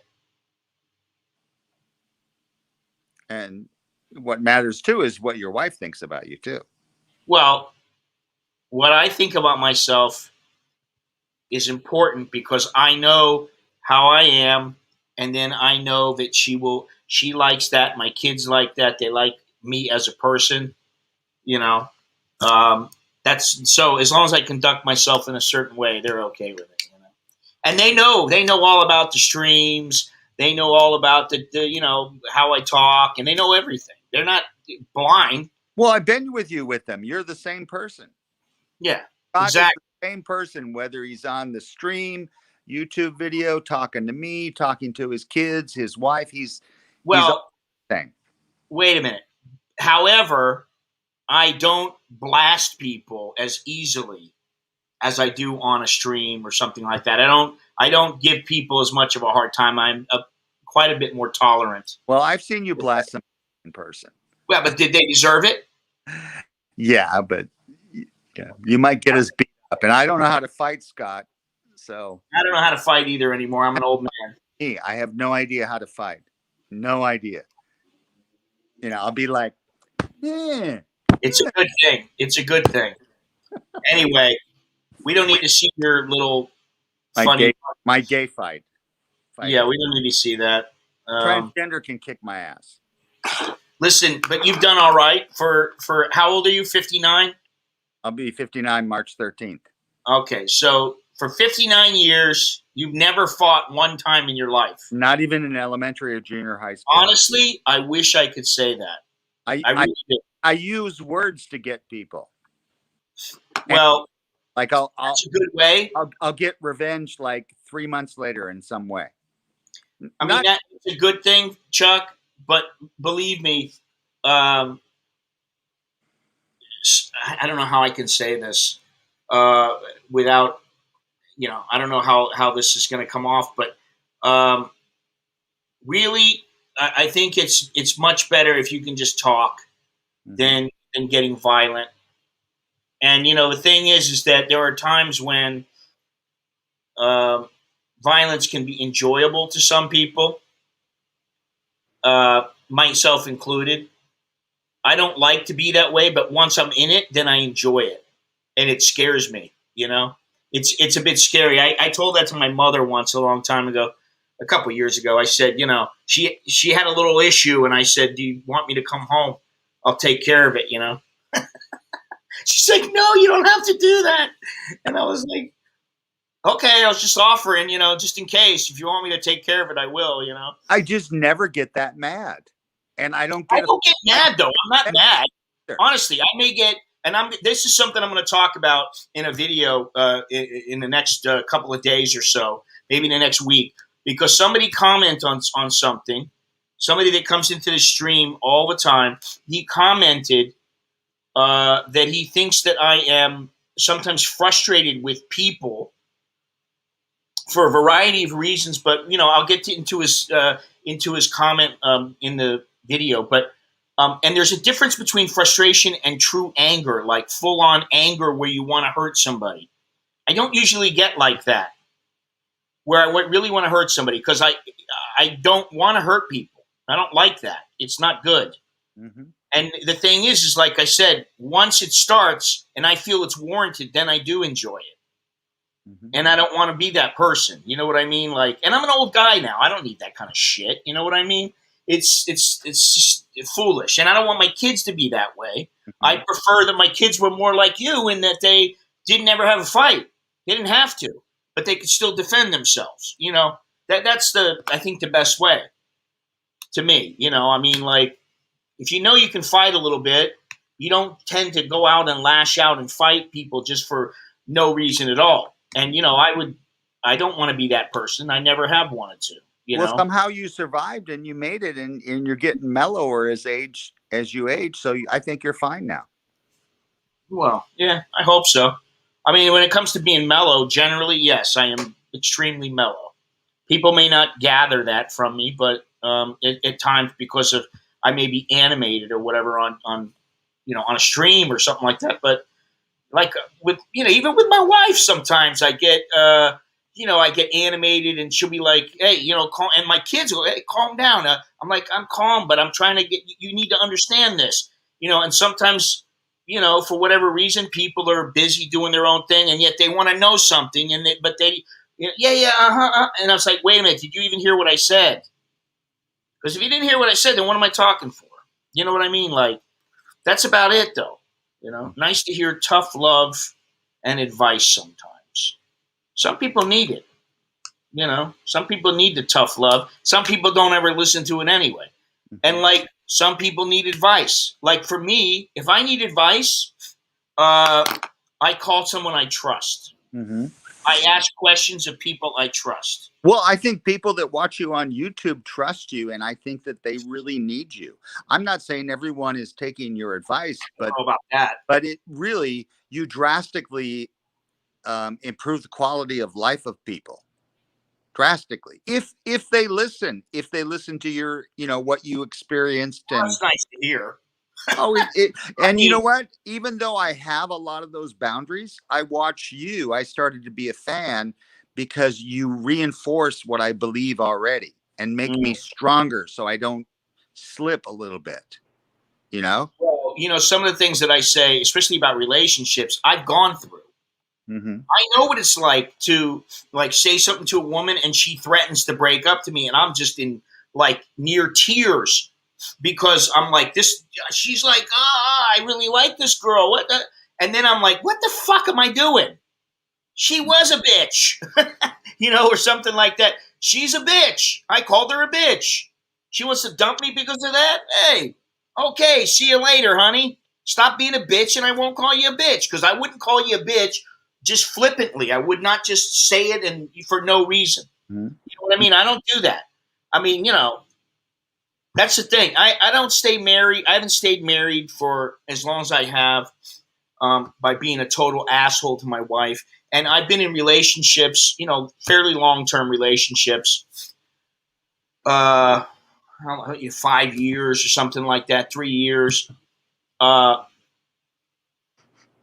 I didn't really, most of them ended very amicably, because I never think of, for me, it's like, what is the fly under the radar, low profile, little bit of trouble, as little trouble as possible, just slide on through, make it to the end. Because what is our goal in life? To have the best life and the longest life that you can possibly have. Right? The most enjoyable life for as long as you can. Well, this is the thing. Some people do it one way. I do it another way. That's okay. They don't always have to listen to me. I don't care. It's their life. They do whatever they want. Just like I say, you want to be gay, she wants to be a lesbian or whatever. I don't have a problem with that. Go ahead. Live your life however you want. You know what I mean? Like, simple as that. I don't think Scott's going to ever convert to be gay. That would be impossible. No, that's not going to happen. I'm happy with my wife, You love too much of what's on your shirt. Of what's on my shirt? Oh, it's not only that. You got to remember, and you've been to my house, and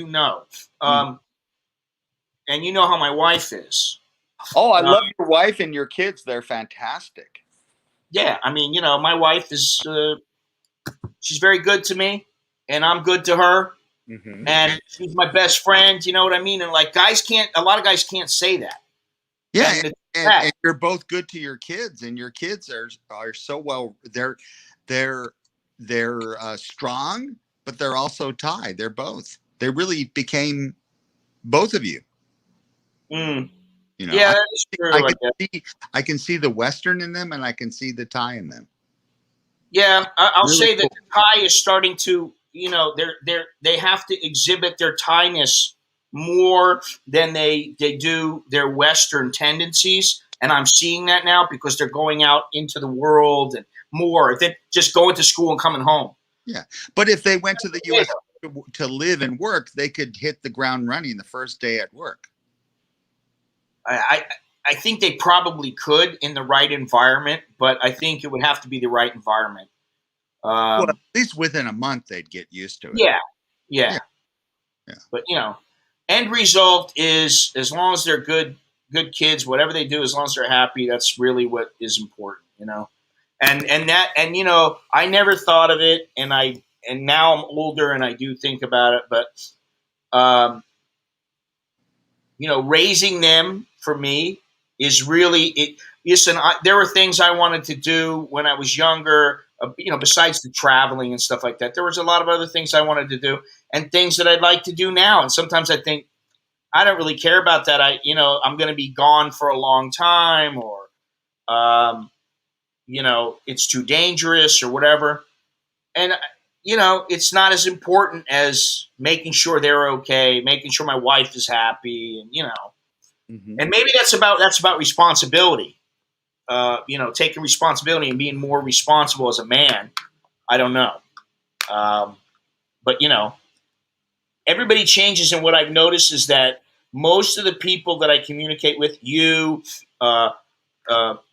Longhorns, who's a little bit younger, Jono, Lori, just a lot of the people who are around our ages understand that there's a difference as you get older. There's different priorities in your life. It's not all about, oh, she's a hottie.